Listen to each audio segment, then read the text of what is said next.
Good morning, everybody. It's a great day today that we are all together for a very good cause. And abhi we just had a Republic Day. So I'll just say a line, ये देश है वीर जवानों का, अलबेलों का, मस्तानों का. इस देश का यारो क्या कहना, ये देश है पूरी दुनिया का गहना. So with this, we want all the women of our country to be healthy and disease-free, and especially very much away from the cervical cancer for which we are together. And this is the thought process of our, Dr. Sunita Malik, who's the organizing chairperson for this public forum today. And so I will like to invite her for the same. So Himanshu, can I have a slide, please? So Dr. Sunita Malik, as you know, she is a very senior professor, senior consultant. She has been the unit head of Obs and Gynae at Safdarjung Hospital. And she has, I think, vast number of years of experience working, especially in this Gynae Oncology Committee of AOGD. और वो breast cancer awareness committee की भी chairperson रह चुकी हैं और vice president हमारी एओजीडी की रह चुकी हैं, सेक्रेटरी एओजीडी की रह चुकी हैं. बहुत सारे कार्य इन्होंने करे हैं, बहुत सारी किताबें लिखी हैं, बहुत सारे स्टूडेंट्स को पढ़ाया है. और सबसे ऊपर कि ये चाहती हैं कि हमारे देश में जितनी स्त्रियां हैं, जितनी लड़कियां हैं, वो इस सर्वाइकल कैंसर से बिल्कुल ना भी छू पाएं इसको. तो उसके लिए क्या क्या करना है, आज इन्होंने ये फोरम का ऑर्गेनाइज किया है. सो मैं अब रिक्वेस्ट करूंगी डॉक्टर सुनीता मलिक मैम, जो कि हमारी सीनियर हैं, हमारा ये प्रोग्राम को ओपन करें. Doctor Sunita Malik ma'am. Thank you, Anita. So I welcome all of you to the present public forum, which is on cervical cancer. Why are we talking about this cancer? Cervical cancer है बच्चेदानी के मुंह का cancer. And हमारे देश में ये इतना ज्यादा क्यों है, क्या हर्डल्स हैं, आज हम पब्लिक फोरम में ये सब डिस्कस करने जा रहे हैं. तो आप लोग रेडी हो जाइए, जो भी क्वेश्चंस हैं मेरे साथ मेरे पैनलिस्ट, को पैनलिस्ट एंड मॉडरेटर वो सब ये सब डिस्कस करेंगे. And before that, I would like to welcome Dr. Shanta Kumari, FOXI President, Dr. Afshar Alam, Vice Chancellor of Jamia Hamdard, Dr. Achla Batra, who's AOGD President, the organization which is conducting today's seminar and public forum, Dr. Girish Mane, जो Adolescent Health Committee के chairperson हैं, and Dr. Archana Verma, she is Vice President of FOXI, and my fellow colleagues Sarita and Archana, and of course Dr. Manju Chuknani, who is the main coordinator from Jamia Hamdard. So I would like Dr. Achla Batra to say a few words before we start the comments. As we know, she is the AOGD President. आज के public forum में आपका स्वागत है और मुझे बहुत खुशी हो रही है कि हमारे इस एफर्ट में डॉक्टर शांता कुमारी हमारे साथ जुड़ी हैं. और बहुत बार ऐसा हुआ है कि डॉक्टर शांता कुमारी किसी भी तरह से थोड़ा भी टाइम निकाल के हमारे पब्लिक फोरम में जरूर थोड़ी देर के लिए जुड़ जाती है, जिससे हमें बहुत प्रोत्साहन मिलता है. क्योंकि जब टॉप से प्रोत्साहन शुरू होता है तो नीचे तक पर्कुलेट करता है और फिर सब और ज्यादा उत्साहित होते हैं कि वो और ज्यादा काम करें. तो thank you doctor Shanta for joining us today. And I also would thank Dr. Archana, Dr. Girish, Dr. Manju, and most of all, Professor Afsar Alam, who's joined us today in this endeavor. क्योंकि ये जो हमारा आज का public forum है, ये बहुत जरूरी है, क्योंकि हम चाहते हैं कि हम इरेडिकेट तो नहीं कर सकते सर्वाइकल कैंसर को, पर इसको एक रेयर कैंसर, 4 जिसको बोलते हैं 4 पर 10,000 क्या होता है सुनीता, इतनी वुमेन को हो तो भी से कि इट्स रेयर कैंसर. तो इतना हम कर पाए, क्योंकि ये एक ऐसी चीज है जो हम इरेडिकेट नहीं तो एटलीस्ट कम तो जरूर कर सकते हैं, क्योंकि एक ही कैंसर है जिसका हमें कॉज मिल चुका है. तो इसके लिए हमें ज्यादा से ज्यादा पब्लिक के पास जाना है. क्योंकि आज के दिन में भी जब हम सर्वाइकल कैंसर बोलते हैं तो लोग कहते हैं हाँ मेरी गर्दन में दर्द है, मुझे तो नहीं सर्वाइकल कैंसर. और ये मैं सुनती हूँ ना अनपढ़ लोगों से नहीं, स्कूल की टीचर्स से भी मैंने ये सुना है. तो इसलिए हमारा फर्ज है कि हम ये पब्लिक तक ये पहुंचाएं. और मुझे लगता है कि शुरू करने से पहले if we could have few words of encouragement from doctor Shanta, that would be really nice. Good morning, everyone. Dear Dr. Anita Sabharwal, Dr. Sunita Malik, Achla Batra, and all my other friends from Foxy, Archana Verma and others. Dr. Achla and Dr. Anita, I should especially thank Anita Sabharwal and you for inviting me here. And I know it's such an important program, the public awareness on cervical cancer eradication. It is the need of the hour. I think the awareness message aap jo de rahe is very important for the public. So thank you for doing this, because Foxy is committed to eradicate cervical cancer from India. So cervical cancer Mukt Bharat is our motto. So we look forward for all the Foxy members to work in this field to enlighten the public about the importance of cervical cancer HPV vaccination and cervical cancer screening, the HPV testing or pap smear. Get yourself screened at least once. So I'm very happy to be a part of it. And today I've actually joined you from Delhi online. Thank you. Great. So I wish I've seen about 150 people are there in this program.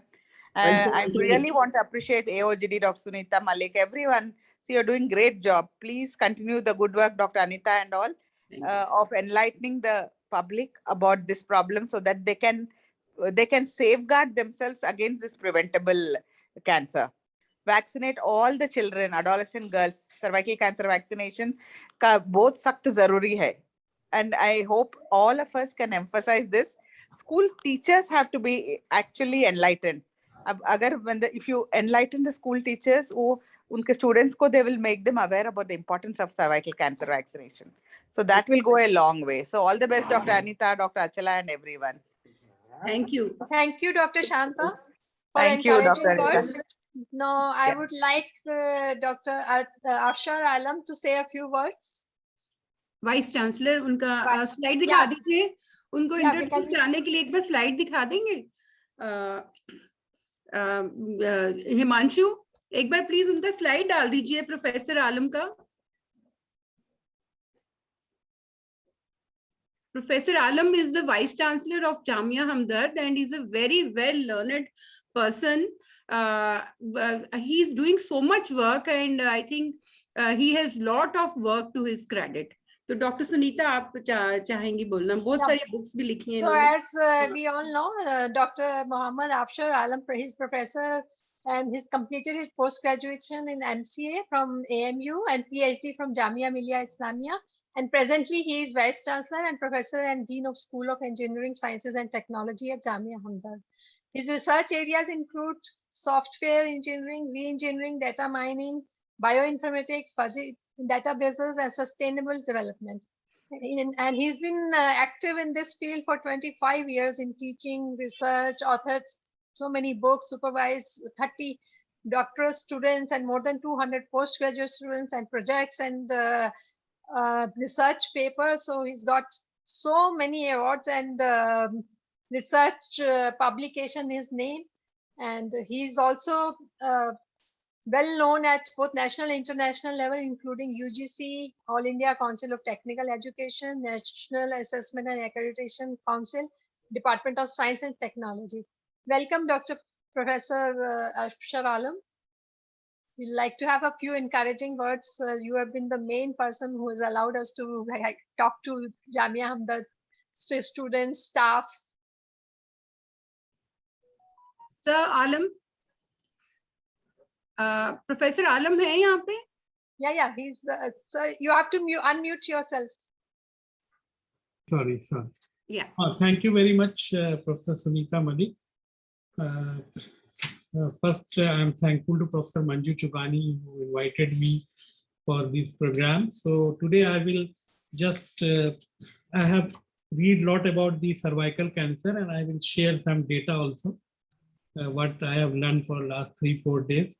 But definitely this is a wonderful idea what you are arranging, and this should be in a very regular interval for all the students from different schools, because this required not only to the one particular school of nursing, but we will disseminate this information to pharmacy or medical college or engineering and other law graduates and all, because this is one of the very important aspects.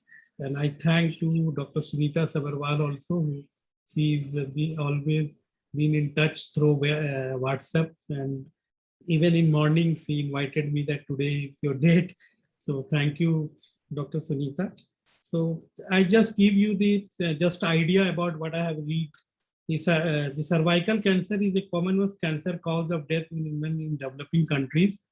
The mortality due to the cervical cancer is also indicator of the health inequities, as 86% of all deaths due to cervical cancer are in the developing low and middle income countries.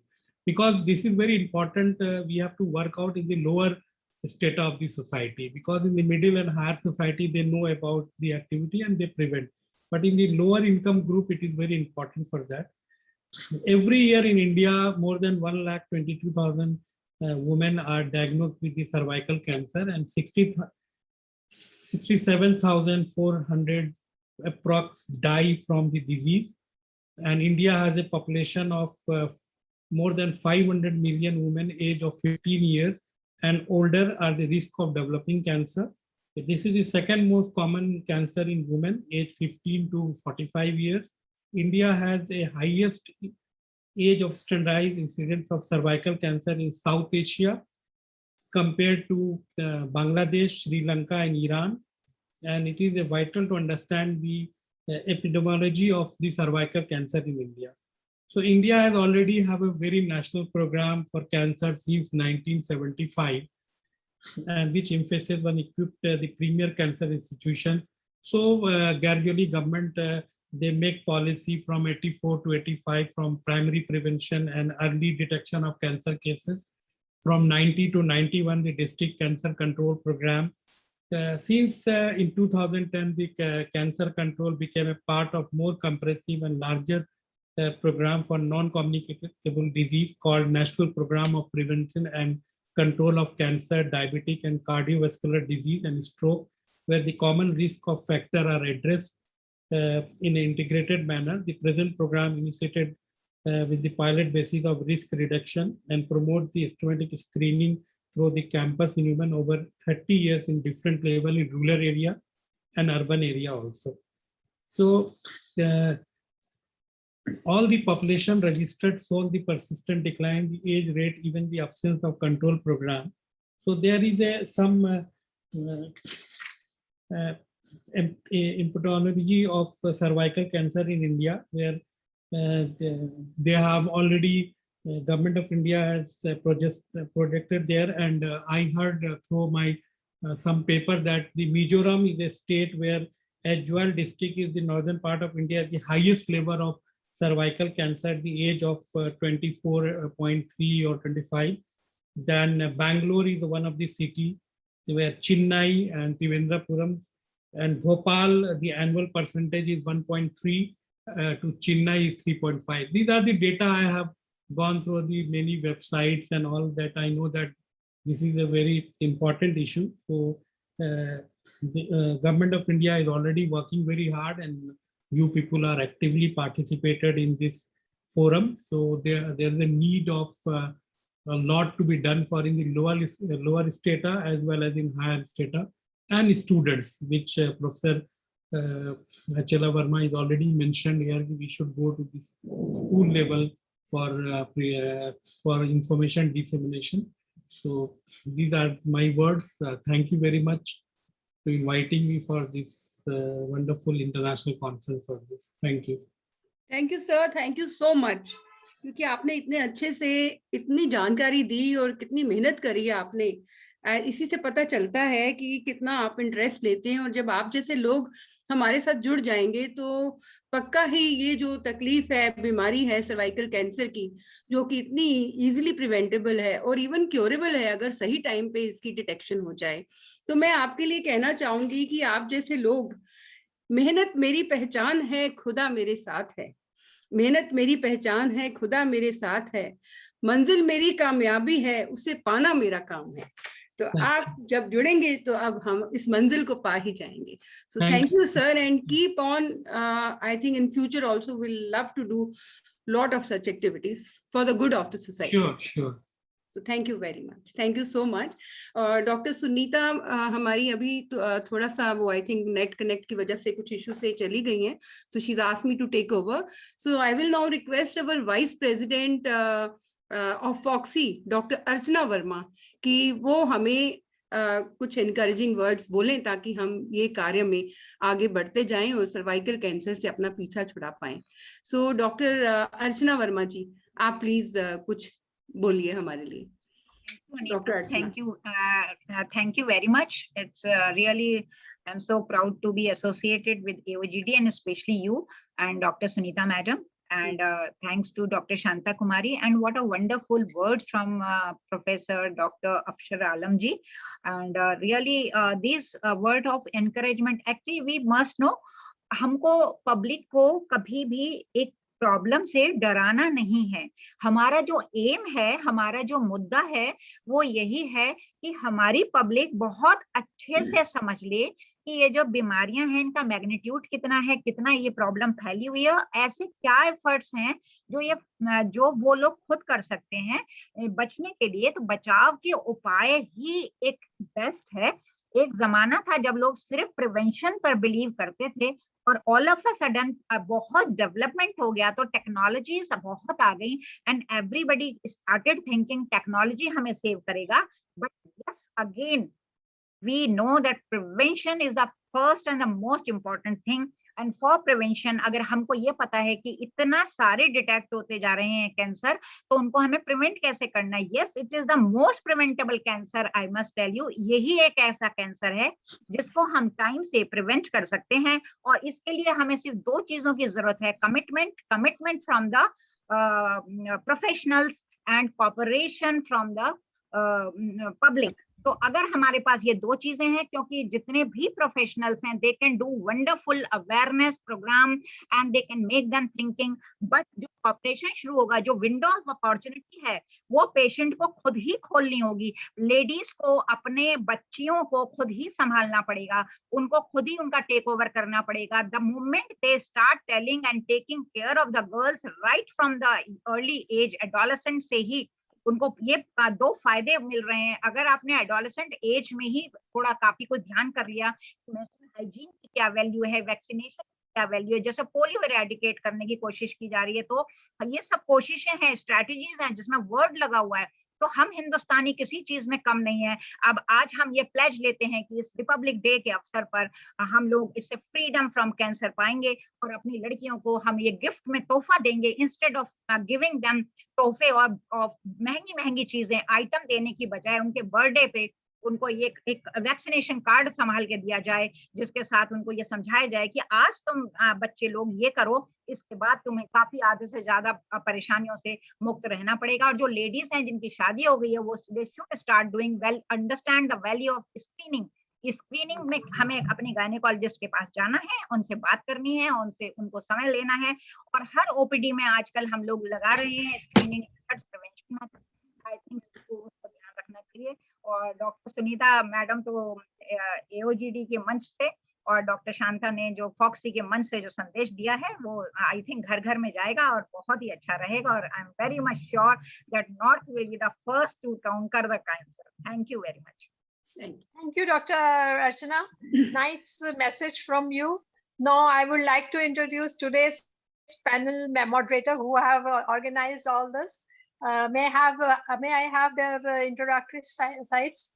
So our first panelist is Dr.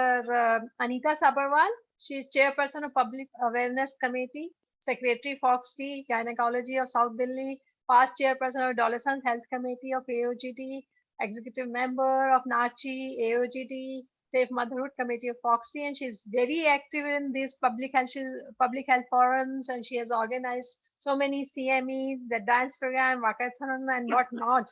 She is the main anchor of all these forums, and at present she is executive AOGD Outreach Committee. It's over to you, Dr. Anita Sabharwal. And today's second co-moderator is Dr. Manju Chugani. She is RNM and PhD. She is Dean SNASH, Head of Department of Ops and Gynae Nursing in Jamia Hamdard. She has, to her credit, International Mary Gorbin Agent of Change Award winner, certified NAC assessor, country contact for midwifery today, nodal head of skill training at Jamia Hamdard, board member of IPAS, expert member of UGC, editor of Chief International Journal of Nursing and Midwifery Research. And she also has got many publications and has taught many postgraduate students and the graduate students. We have interaction on many forums beforehand also for regarding the education and the training of the midwifery students and postgraduate students of Jamia. Welcome, Dr. Manju. So over to you, Dr. Anita and Manju, to start today's proceedings. Thank you doctor Sunita Malik ji, आपने हमें जो ये कार्य दिया, हम जैसे कार्यकर्ताओं को बहुत बहुत थैंक यू, ताकि हम पब्लिक के लिए कुछ कर सकें, ये हमारा सौभाग्य है।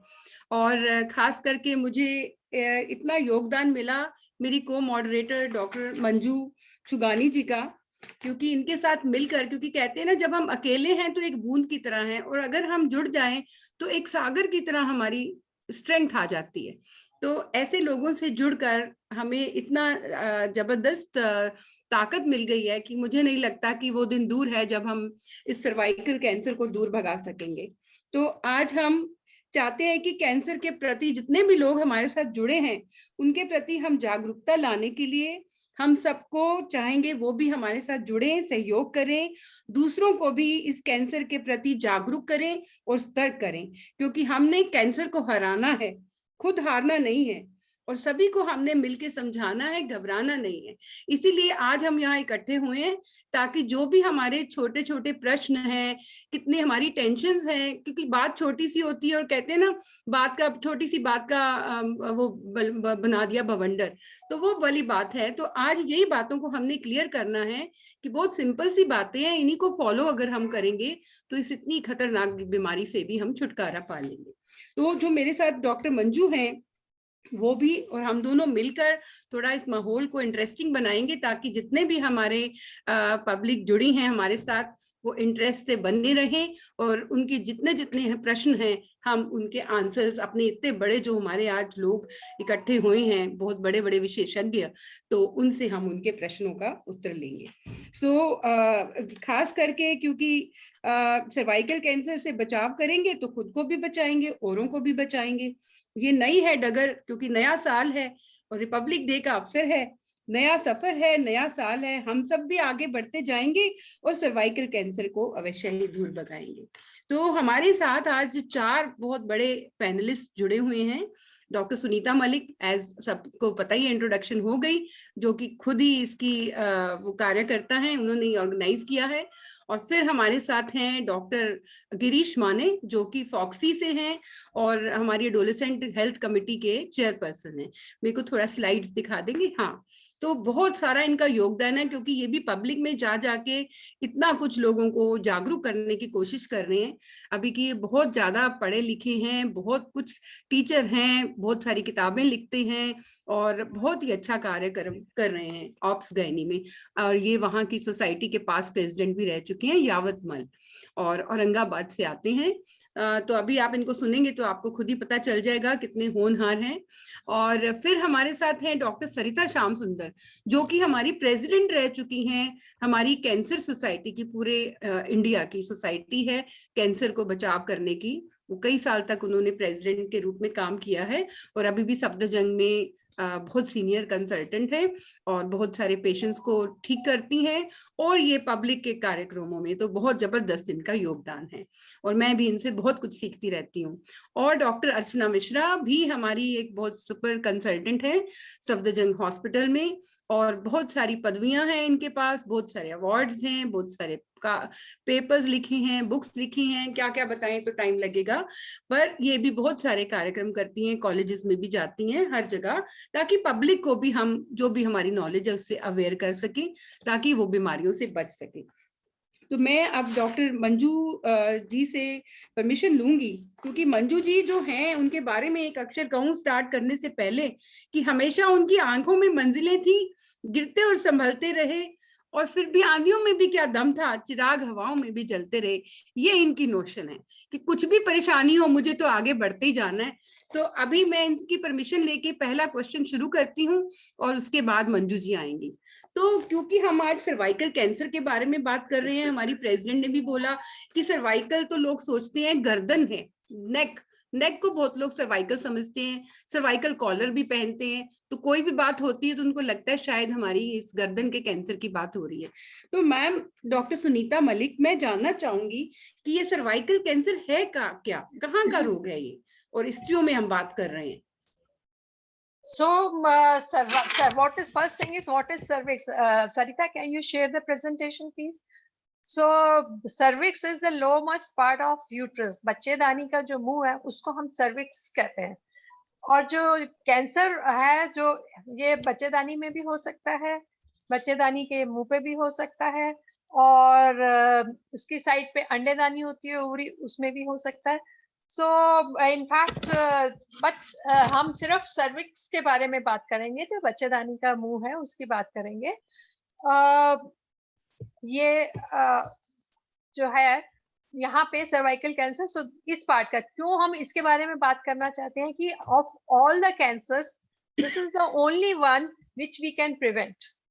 इसको हम रोक सकते हैं, हम सब्सिक्वेंटली बात करेंगे इस बारे में। और क्या ये सर्वाइकल कैंसर होता क्या है? जो सेल्स हैं सर्विक्स के, वो नॉर्मल सेल्स वो चेंज हो जाते हैं into abnormal cells under control of course the virus, HPV virus, which we know. Then there are so many risk factors which we are going to discuss. So ये sales out of control हो जाते हैं। जैसे आजकल सबको वैसे तो viruses के बारे में कोरोना ने काफी कुछ सिखा दिया है, तो ये ह्यूमन पेपिलोमा वायरस है जो इसको कॉज करती है। तो हमने सोचा कि क्योंकि हम इसको रोक सकते हैं, इसको हम अर्ली स्टेज पे डायग्नोज कर सकते हैं, हम इसको इवन बिफोर दैट प्रिवेंट भी कर सकते हैं। तो इसलिए आज की हम ये मीटिंग कर रहे थे। और क्यों कर रहे हैं? क्योंकि बहुत कॉमन है ये cancer. You know, this is the 4th most important cancer in the woman. That's in fact ये data आपके सामने है। Out of all the cancers, all the cancer which affect the women, breast is the commonest, and second number है जो cervix आता है इसके लिए, and फिर ये of all the cancers. But अगर हम सिर्फ genital organs means the बच्चेदानी और उसके आसपास की बात करें तो ये चौथा कैंसर है आफ्टर दिस थिंग। और मोर देन 6 लाख से ऊपर औरतें इससे सफर कर रही हैं, और 3,40,000 deaths in 2020 were caused by cervical cancer. और ये all over the world, but Asia and lower middle income countries, and of which India is also part, it accounts for about 58% of cases out of total 6 lakh, and it's the second most common cancer which causes death in women. So that's what it is. और ऐसा cancer जिसको हम रोक सकते हैं तो क्यों नहीं करना चाहिए। तो आज का ये मैसेज है कि सर्वाइकल कैंसर में हर 4 में 1 महिला भारतीय है। तो अच्छी बात यह है कि इसको रोका नहीं जा सकता, लेकिन इसको पहले डिटेक्ट करके हम उसका इलाज कर सकते हैं, जो अन्य कैंसर में पॉसिबल नहीं है।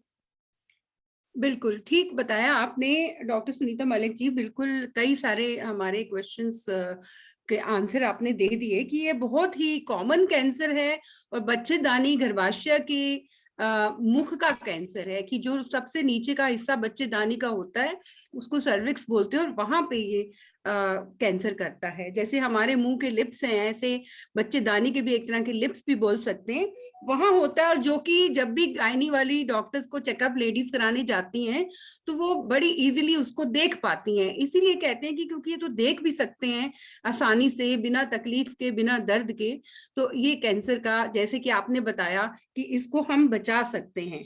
और क्योंकि ये अब तो कोविड से सबको पता है, कोविड एक वायरस है, तो ये भी एक वायरस है, जैसे आपने बताया HPV वायरस है, जिसके कारण से ये होता है। और भी कई रिस्क फैक्टर्स हैं डॉक्टर सुनीता जी, वो आप कुछ बताएंगे इनके क्या क्या रिस्क फैक्टर्स हैं? Yeah, it's not only HPV virus. दूसरे रिस्क फैक्टर हैं early answer of sexual encounter, means early जब लड़कियां एक्टिव हो जाती हैं या अर्ली शादी होती है, so they have early activity of sexual activity, and then ये उनमें भी ज्यादा कॉमन है those who have multiple partners, एक से ज्यादा पार्टनर्स हैं। और सिर्फ उसके पार्टनर नहीं, इवन अगर हस्बैंड या पार्टनर के आगे उसने भी, उसके आगे मल्टीपल पार्टनर्स हैं, like he also has a प्रोमिस्कुअस behaviour, उन लोगों में भी ये ज्यादा हो सकता है क्योंकि ये सेक्सुअली ट्रांसमिटेड डिजीज है। Then it is also more common in multiple child birth, क्योंकि सर हर बारी जब बच्चा होता है तो सर्विक्स का मुंह खुलता है, बंद होता है, तो उसको ट्रॉमा होता है, तो उससे भी इसमें चेंजेस आने के ज्यादा चांसेस हैं। Then those who do not have keep hygiene, menstrual hygiene and others, and they get infections. So young age, nutrition, infections from chlamydia, genetic also, घर में mother को या on her side किसी को हुआ तो उनको genetic predisposition भी ज्यादा है, वो सब है स्मोकिंग में। And those who are immunocompromise like HIV है या कोई और ऐसी डिजीज है जिसमें इम्यून सिस्टम उनका कॉम्प्रोमाइज हो गया, उनमें भी ये चीज ज्यादा पाई जाती है। So apart from virus, these are the ones. Virus gets activated in these women and stays for longer. So that's what it is with these risk factors. Thank you doctor Sunita ji, आपने बहुत ही अच्छे से बताया। और अभी हमारे जितने भी श्रोतागण जुड़े हैं उनको समझ आ गया कि एक हेल्दी लाइफस्टाइल अडॉप्ट करना कितना जरूरी है, क्योंकि वो हेल्दी रहेंगे तो ये वायरस को भी हम लोग कुछ हद तक एनहांस होने से बचा पाएंगे। तो बहुत जल्दी उम्र में शादी नहीं होनी चाहिए, बहुत जल्दी सेक्सुअल एक्टिविटी नहीं होनी चाहिए, और अपने मल्टीपल सेक्सुअल पार्टनर्स नहीं रखने चाहिए। वो अगर सिंगल सेक्सुअल पार्टनर्स के होंगे तो भी वो हेल्प करेगा। स्मोकिंग नहीं करनी चाहिए, और जितना भी आपने बताया कुछ इन्फेक्शंस, तो उन सब का बचाव करेंगे। और जैसे ही उनको ऐसे रिस्क फैक्टर का हमारा अगर खात्मा हो जाएगा तो काफी हद तक हमें इससे लाभ मिलेगा। सो थैंक यू सो मच, आपने बहुत अच्छे ढंग से हमें बता दिया। तो अब आपने ये भी बता दिया कि ये प्रिवेंट भी कर सकते हैं, ये तो आपने बता ही दिया। सो अब वो प्रिवेंट करने के लिए मैं चाहूंगी कि सर्वाइकल कैंसर के एलिमिनेशन क्या है, एलिमिनेशन क्या कह रहे हैं, ये प्रश्न भी एक आ रहा है कि एलिमिनेट तो नहीं कर सकते, पर इसको हम आगे का स्लाइड दिखाएंगे डॉक्टर सरिता जी? हाँ, नेक्स्ट स्लाइड दिखा दीजिए। हाँ, सो अब प्रिवेंशन के लिए तो हमारे पास मैम ने बता ही दिया कि हम कर सकते हैं। तो उसके लिए अभी हम आगे के लिए ये डिटेल्स हैं जो कि डॉक्टर सुनीता ने भी बता दिया कि वैक्सीन भी है और स्क्रीनिंग भी है। तो वो हम अगले अपने जो स्पीकर हैं, पैनलिस्ट हैं, उनकी तरफ चलेंगे। So I will request now doctor Manju to take over, और आप प्लीज अपना पूछिए प्रिवेंशन के बारे में ये डॉक्टर गिरीश माने से। डॉक्टर सुनीता, आप कुछ कहना चाहेंगे? लास्ट वर्ड्स आपके? बस यही है, जो प्रिवेंशन का मेन यही है कि वैक्सीनेशन और रिस्क बिहेवियर रिडक्शन, जो मैंने रिस्क फैक्टर्स बोले हैं उनके ऊपर अगर ध्यान दिया जाए तो इट कैन बी प्रिवेंटेड। बिल्कुल बिल्कुल, that is the main thing. ठीक है। तो डॉक्टर मंजू जी, आप अब आ जाइए, please take over for the next. जी जी, thank you everyone for joining today towards this important cause, and we all are on same platform. अभी जैसा बताया डॉक्टर सुनीता ने कि हमारा रिस्क फैक्टर्स को अगर हमने कंट्रोल किया, और vaccination, to important things by which we can prevent this to a great extent. So मेरा जब पहले ये पब्लिक फोरम हुआ था उसमें मेरा सवाल था ये एक्चुअली कि वैक्सीनेशन से जुड़े सब सवाल पूछना चाहती थी, और मेरा वैक्सीनेशन से जुड़े सवाल इसलिए भी थे, डॉक्टर मानिक के साथ मैं ये सब एड्रेस कर रही हूँ अभी फिलहाल, हमें डॉक्टर माने इनके बारे में बताएंगे. तो जब मैं ये अटेंड कर रही थी तो मुझे खुद ये सवाल थे कि क्या ये वैक्सीन है कोई जो ये प्रिवेंट कर सकती है, और अगर ये वैक्सीन है तो क्या उसके कोई साइड इफेक्ट होंगे, और वैक्सीन लेने के लिए क्या प्रिकॉशंस मुझे लेने चाहिए अगर मुझे अपने बच्चे को देनी है या मुझे लेनी है, या कौन कौन इस वैक्सीन को ले सकता है, और क्या ये वैक्सीन फ्री मिलेगी या इसका कॉस्ट कितना है, किस रूट से दी जा सकती है ये, जैसे इसमें हमारे साथ बहुत सारे नर्सेस भी जुड़ी हुई हैं इस प्रोग्राम में, तो मैं चाहूंगी कि दोनों को इससे फायदा हो इस सेशन से, कि वो किस तरह दी जाए, कौन सी वैक्सीन है, कब दें, या क्या क्या हमें इसके लिए ध्यान रखना पड़ेगा जब हम वैक्सीन दे रहे हैं, क्या उम्र है, क्या लोग सोचते हैं कि बच्चे को क्यों वैक्सीन देनी है, ये कैंसर से रिलेटेड, या लड़की को किस उम्र में देनी चाहिए. अगर आप हमें ये सारे बहुत सारे मेरे सवाल हो गए एक्चुअली, अगर इनका आप जवाब देंगे तो मुझे लगता है कि ज्यादा से ज्यादा दर्शक लाभान्वित हो पाएंगे इसमें. तो over to doctor Mani. Yes, thank you madam. Actually बीच में मेरा थोड़ा सा नेट कनेक्टिविटी जाने की वजह से मैं कुछ सुन नहीं पाया था, तो मैं मेरे बारे में हमने आपको इंट्रोड्यूस कर दिया डॉक्टर गिरीश मानी. लेकिन आप भी बता दीजिए अपने बारे में थोड़ा. नहीं, बस मैं इतना ही बताना चाहता हूँ कि मैं भी फॉक्सी में एडोलेसेंट हेल्थ कमेटी का चेयरपर्सन करके काम कर रहा हूँ, और बाकी सब लोगों से मेरी काफी पुरानी जान पहचान है, अनीता मैडम सबसे. और मैं स्पेशली यहाँ पे धन्यवाद देना चाहूंगा doctor Shanta madam, doctor Achala madam, then doctor Sunita Malik madam, professor Afsar Alam sir, आपने बहुत अच्छा मैसेज सबको दिया है. Then Archana Verma madam, Anita Sabharwal madam and Manju madam, thank you very much. और सबसे ज्यादा मैं धन्यवाद प्रकट करना चाहूंगा जो भी व्यूअर्स इस प्रोग्राम को अटेंड कर रहे हैं उनके लिए, क्योंकि देखिए हमें तो इसके बारे में जानकारी करके हम देने के लिए उत्सुक है, लेकिन आप यहाँ पे आए, और मैं ये चाहता हूँ कि केवल आप लोग सुन के खुद के लिए इस्तेमाल ना करते हुए समाज में जहां जहां आपको पॉसिबल है इसकी जानकारी आपको स्प्रेड करना है, तो ये आज का हमारा जो प्रोग्राम है ये सफल हो गया ऐसा हम समझेंगे. तो मैं एक बार सारी चीजें रिवाइज करना चाहूंगा कि आपने अभी तक सुना कि सर्वाइकल कैंसर होता क्या है. ये ब्रेस्ट कैंसर के बाद में फीमेल्स के अंदर में होने वाला सबसे कॉमन रीजन है. अगर आप आपके दादी से या आपके नानी से अगर आप पूछेंगे तो आपको एक बात हमेशा सुनने को मिलेंगी कि आपके यहाँ पे सबसे ज्यादा जो मौतें लेडीज में पहले हुई है आपके दादी और नानी की उम्र के पहले, वो ये कारण, ये जो कैंसर है ये सबसे कॉमन था. और आपने ये भी सुना होगा कि इसका हेरिडिटरी, मतलब एक फैमिली अगर हुआ तो दूसरे फैमिली होने का जो चांसेस है वो ज्यादा होते हैं. तो ये बात तो आप सबको पता चल चुकी है कि ये फीमेल में होने वाला सेकंड मोस्ट कॉमन कैंसर है. सबसे पहला कैंसर है ब्रेस्ट कैंसर. लेकिन एक बात नोट करने वाली ये है कि बाकी जो कैंसर है उसका जो कारण है, जो होने वाला कारण है, उस कारण को हम रोक नहीं सकते.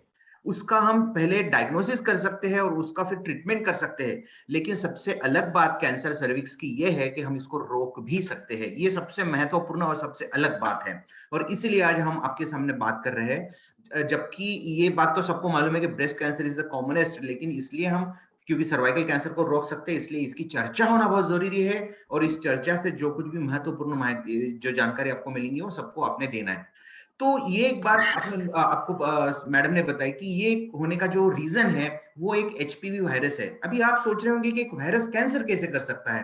तो ये वायरस जब जो भी रीजन से शरीर के अंदर जाता है और जो बच्चेदानी का जो मुंह है, सर्विक्स, उसके वहां पे उसका स्थापना हो जाती है, तो एचपीवी वायरसेस में काफी सारे, ये एचपीवी काफी सारे वायरस होते हैं, लेकिन उसमें से कुछ पर्टिकुलर वायरस वहां पे कुछ साल अपना अस्तित्व वहां उनका रहता है, और वो धीरे धीरे वो जो सर्विक्स के टिश्यू है या पेशियां हैं उसको एंज्योर करते हैं. उसको एंज्योर करने की वजह से उसकी जो रचना है, पेशी की जो रचना है वो बदल जाती, और उसके न्यूक्लियस के अंदर में ट्रांसफॉर्मेशन चालू हो जाते हैं, और फिर उनका जो ओरिजिनल रूप था वो चेंज होके फिर वो कैंसर के रूप में आ जाती है. और फिर उसके अंदर में एक ताकत आ जाती है कि वही जगह पे उसका 1 का 2, 2 का 4, 4 का 8 ऐसे हो जाए, प्रोपोगेशन हो जाए, और फिर वहां से वो पेशियां जो है वो शरीर की सब तरफ फैल जाती है, और फिर जो हमारे जो वेसल्स होती है, ब्लड वेसल, उसके अंदर में वो अटक के या वहां पे चोकअप करके फिर टिश्यू को, ऑर्गन को जो है वो डैमेज कर देती है और फिर जो पेशेंट है वो सीरियस हो जाता है या फिर उसकी डेथ हो जाती है। तो एक बात नोट करने लायक है कि एचपीवी वायरस जो कैंसर कर सकता है, अगर वो किसी के सर्विक्स में काफी सालों तक अगर वहां पे रहता है तो ही उस पेशेंट को कैंसर होता है। फिर हम कहां कहां पे इसको प्रिवेंट कर सकते हैं? सबसे पहले हम प्रिवेंट कर सकते हैं कि सर्विक्स जो एचपीवी वायरस है वो शरीर में ना आए। अब ये तो पक्का है कि शादी तो होगी ही, सेक्सुअल रिलेशन तो हो गए, फिर हम इसमें दो चीजें कर सकते हैं कि भाई शादी हो बराबर है लेकिन बहुत जल्दी ना हो, क्योंकि अगर जल्दी शादी हुई तो जल्दी कांटेक्ट हो गए, जल्दी कांटेक्ट हो गए और बाय चांस अगर शरीर में एचपीवी वायरस आ जाते हैं तो ज्यादा साल तक अपने शरीर में रहेंगे, ज्यादा साल अपने शरीर में रहेंगे तो फिर उससे ज्यादा चांस है कि एचपीवी का ये सर्वाइकल कैंसर हो। इसलिए शादी जो है वो बहुत जल्दी ना हो। नंबर 2 के बार बार किसी मतलब ज्यादा से ज्यादा मेल्स के साथ में शारीरिक अगर यौन संबंध हो गए तो देखो, अगर आपकी शादी हुई या किसी एक आधी लड़की का अगर किसी केवल एक व्यक्ति के साथ शारीरिक संबंध है और अगर उस शरीर के अंदर में एचपीवी ना हो तो वो एचपीवी ट्रांसमिट नहीं होगा और वो लेडी एक ही पर्सन से कांटेक्ट रखने की वजह से उसको एचपीवी ट्रांसमिशन के चांसेस बहुत ही कम है। लेकिन अगर उसने ज्यादा लोगों के साथ में कांटेक्ट रखे तो उसके शरीर के अंदर कैंसर करने के जो वायरसेस है उनके शरीर में संक्रमण होने का चांस ज्यादा है, इसलिए ज्यादा लोगों के साथ में कांटेक्ट होना बिल्कुल उचित नहीं है। लेकिन अगर एक ही हस्बैंड की या एक ही पार्टनर के साथ रिलेशन हो लेकिन उस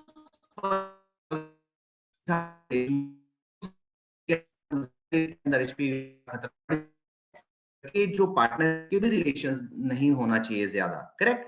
ये हो गई कि हमारे शरीर में एचपीवी जल्दी से जल्दी और ज्यादा साल ना रहने के जो प्रिवेंटिव एस्पेक्ट्स है उसके बारे में। अभी हम आते हैं वैक्सीन के बारे में जो बहुत ही जरूरी है।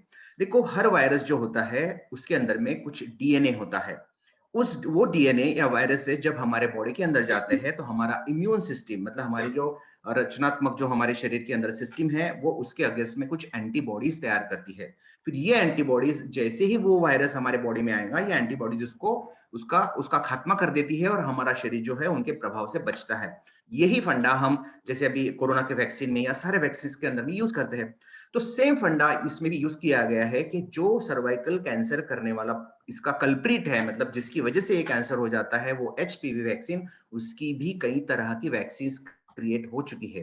उसके अंदर में फिलहाल 3 तरह की वैक्सीन अवेलेबल है, जहां पे 2 डिफरेंट वायरसेस को मारने की जो वैक्सीन है उसको हम बायोवैलेंट बोलते हैं। तो इंडिया में वो सर्वैरिक्स नाम से आती है, और दूसरी जो है वो है जिसके अंदर में 4 अलग अलग वायरसेस को मारने की क्षमता है, जिसको हम गार्डासिल बोलते हैं या क्वाड्रीवैलेंट। और एक तरह की है यही कंपनी की जिसको हम नैनोवैलेंट वैक्सीन बोलते हैं, जो कि 9 अलग अलग तरह के जो वायरसेस है उनको कील करती है।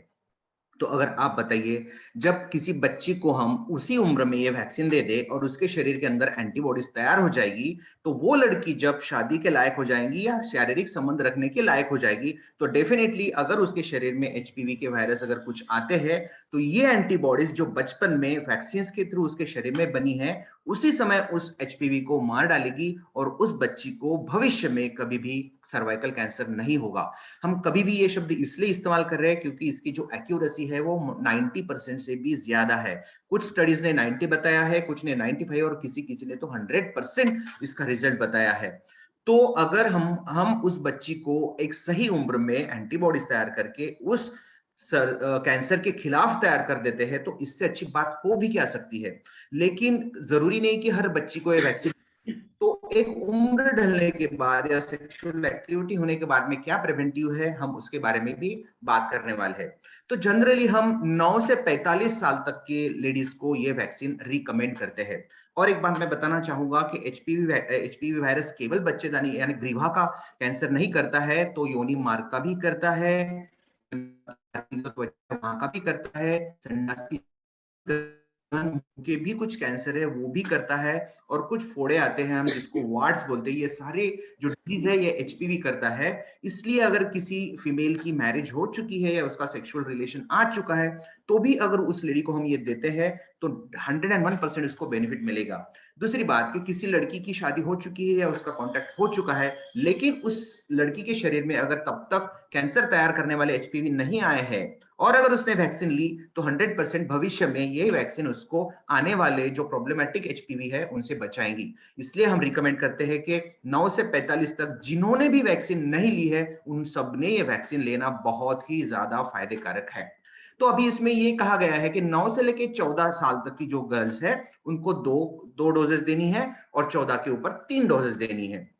वैसे डोजेस कब देनी है ये ज्यादा आपके इंपॉर्टेंस का नहीं, वो तो आपके डॉक्टर ठहराएंगे। तो भी मैं जानकारी के लिए बताऊं कि जब हम 2 डोज देते हैं, तो आज अगर हम 1 डोज देते हैं तो 6 महीने के बाद में दूसरा डोज देते हैं। लेकिन 6 महीने के बाद गलती से भूल गए तो कोई टेंशन लेने की बात नहीं। 6 से लेके तो अगले 6 महीने तक, मतलब पहले डोज से लेके तो 12 महीने तक कभी भी अगर हम डोज देते हैं तो उसको 100% बेनिफिट मिलेगा। और जब हम 3 डोजेस देते हैं, तो अगर हमने आज 1 दिया तो, या कुछ स्टडीज बोलती है कि 1 महीने के बाद दो, कुछ बोलते हैं कि 2 महीने के बाद दो, तो दूसरा डोज इमीडिएटली 2 महीने के बाद देना है और उससे 6 महीने या 6 से 12 महीने तक का तीसरा डोज देना है। तो एक बार आप जब डॉक्टर के पास जाएंगे तो आपके डॉक्टर भी आपको उसके बारे में सब बताएंगे, तो उसके बारे में टेंशन लेने की कोई जरूरत नहीं है। मुझे ऐसा लगता है कि मोबाइल शॉप में कैमरा होना चाहिए, उसमें ये इतना होना चाहिए, उतना, इतना डिफिकल्ट अगर आप चीज एक इजीली हैंडल कर सकते हो, तो ये तो उससे बहुत इजी है कि बस आपके डॉक्टर के पास जाए और उनको बताएं कि सर हमें एचपीवी की वैक्सीन लेनी है। बस एक ही सिंपल सेंटेंस बोलना है।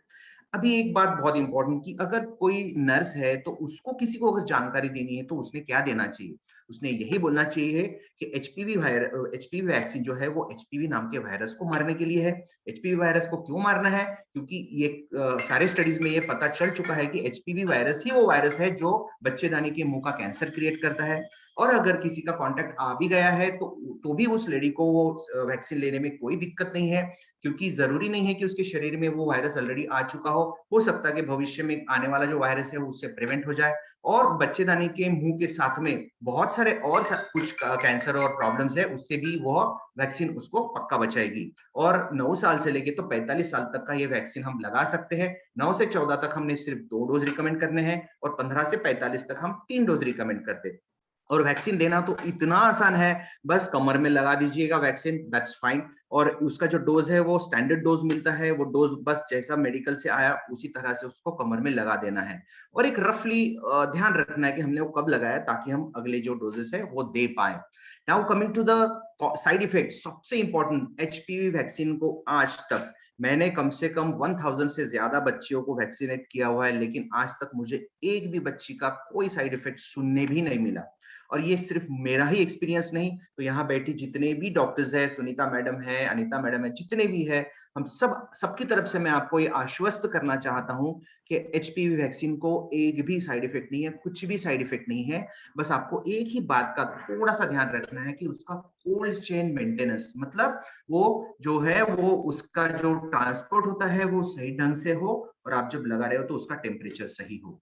और अगर उस गर्ल को या उस लड़की को ऑलरेडी बुखार आया हो या कोई और डिजीज उसको फिलहाल करंटली चल रहा हो, तो वो जब तक पूरी डिजीज फ्री ना हो तो नहीं दिया तो ज्यादा बेटर है। लेकिन ऐसा है कि भाई कहीं कैंप शुरू है और उस कैंप में अगर वो लड़की नहीं ली तो मिस कर सकती है, तो फिर एक बार देने में हरकत नहीं। बट जहां तक हो सके कोशिश करिए कि जिसको भी हम वैक्सीन लगा रहे हैं उसको कोई ऑलरेडी डिजीज ना हो। मैं जानबूझ के आपको थोड़ा सा सिंपल सेंटेंस में बताने की कोशिश कर रहा हूँ, क्योंकि ये बिल्कुल ही सिंपल है, इसमें कुछ है ही नहीं। और एक बात कि हमारे कंट्री में बॉयज को ये रिकमेंडेड नहीं है, लेकिन कुछ कंट्रीज है जैसे ऑस्ट्रेलिया है या और कुछ कंट्रीज है जहाँ पे बॉयज को भी वैक्सीन दी जाती है। और भविष्य में मुझे ऐसा लगता है ज्यादा ज्यादा 2 या 3 साल के बाद में हमारे कंट्री में बॉयज को भी ये वैक्सीन चालू हो सकती है।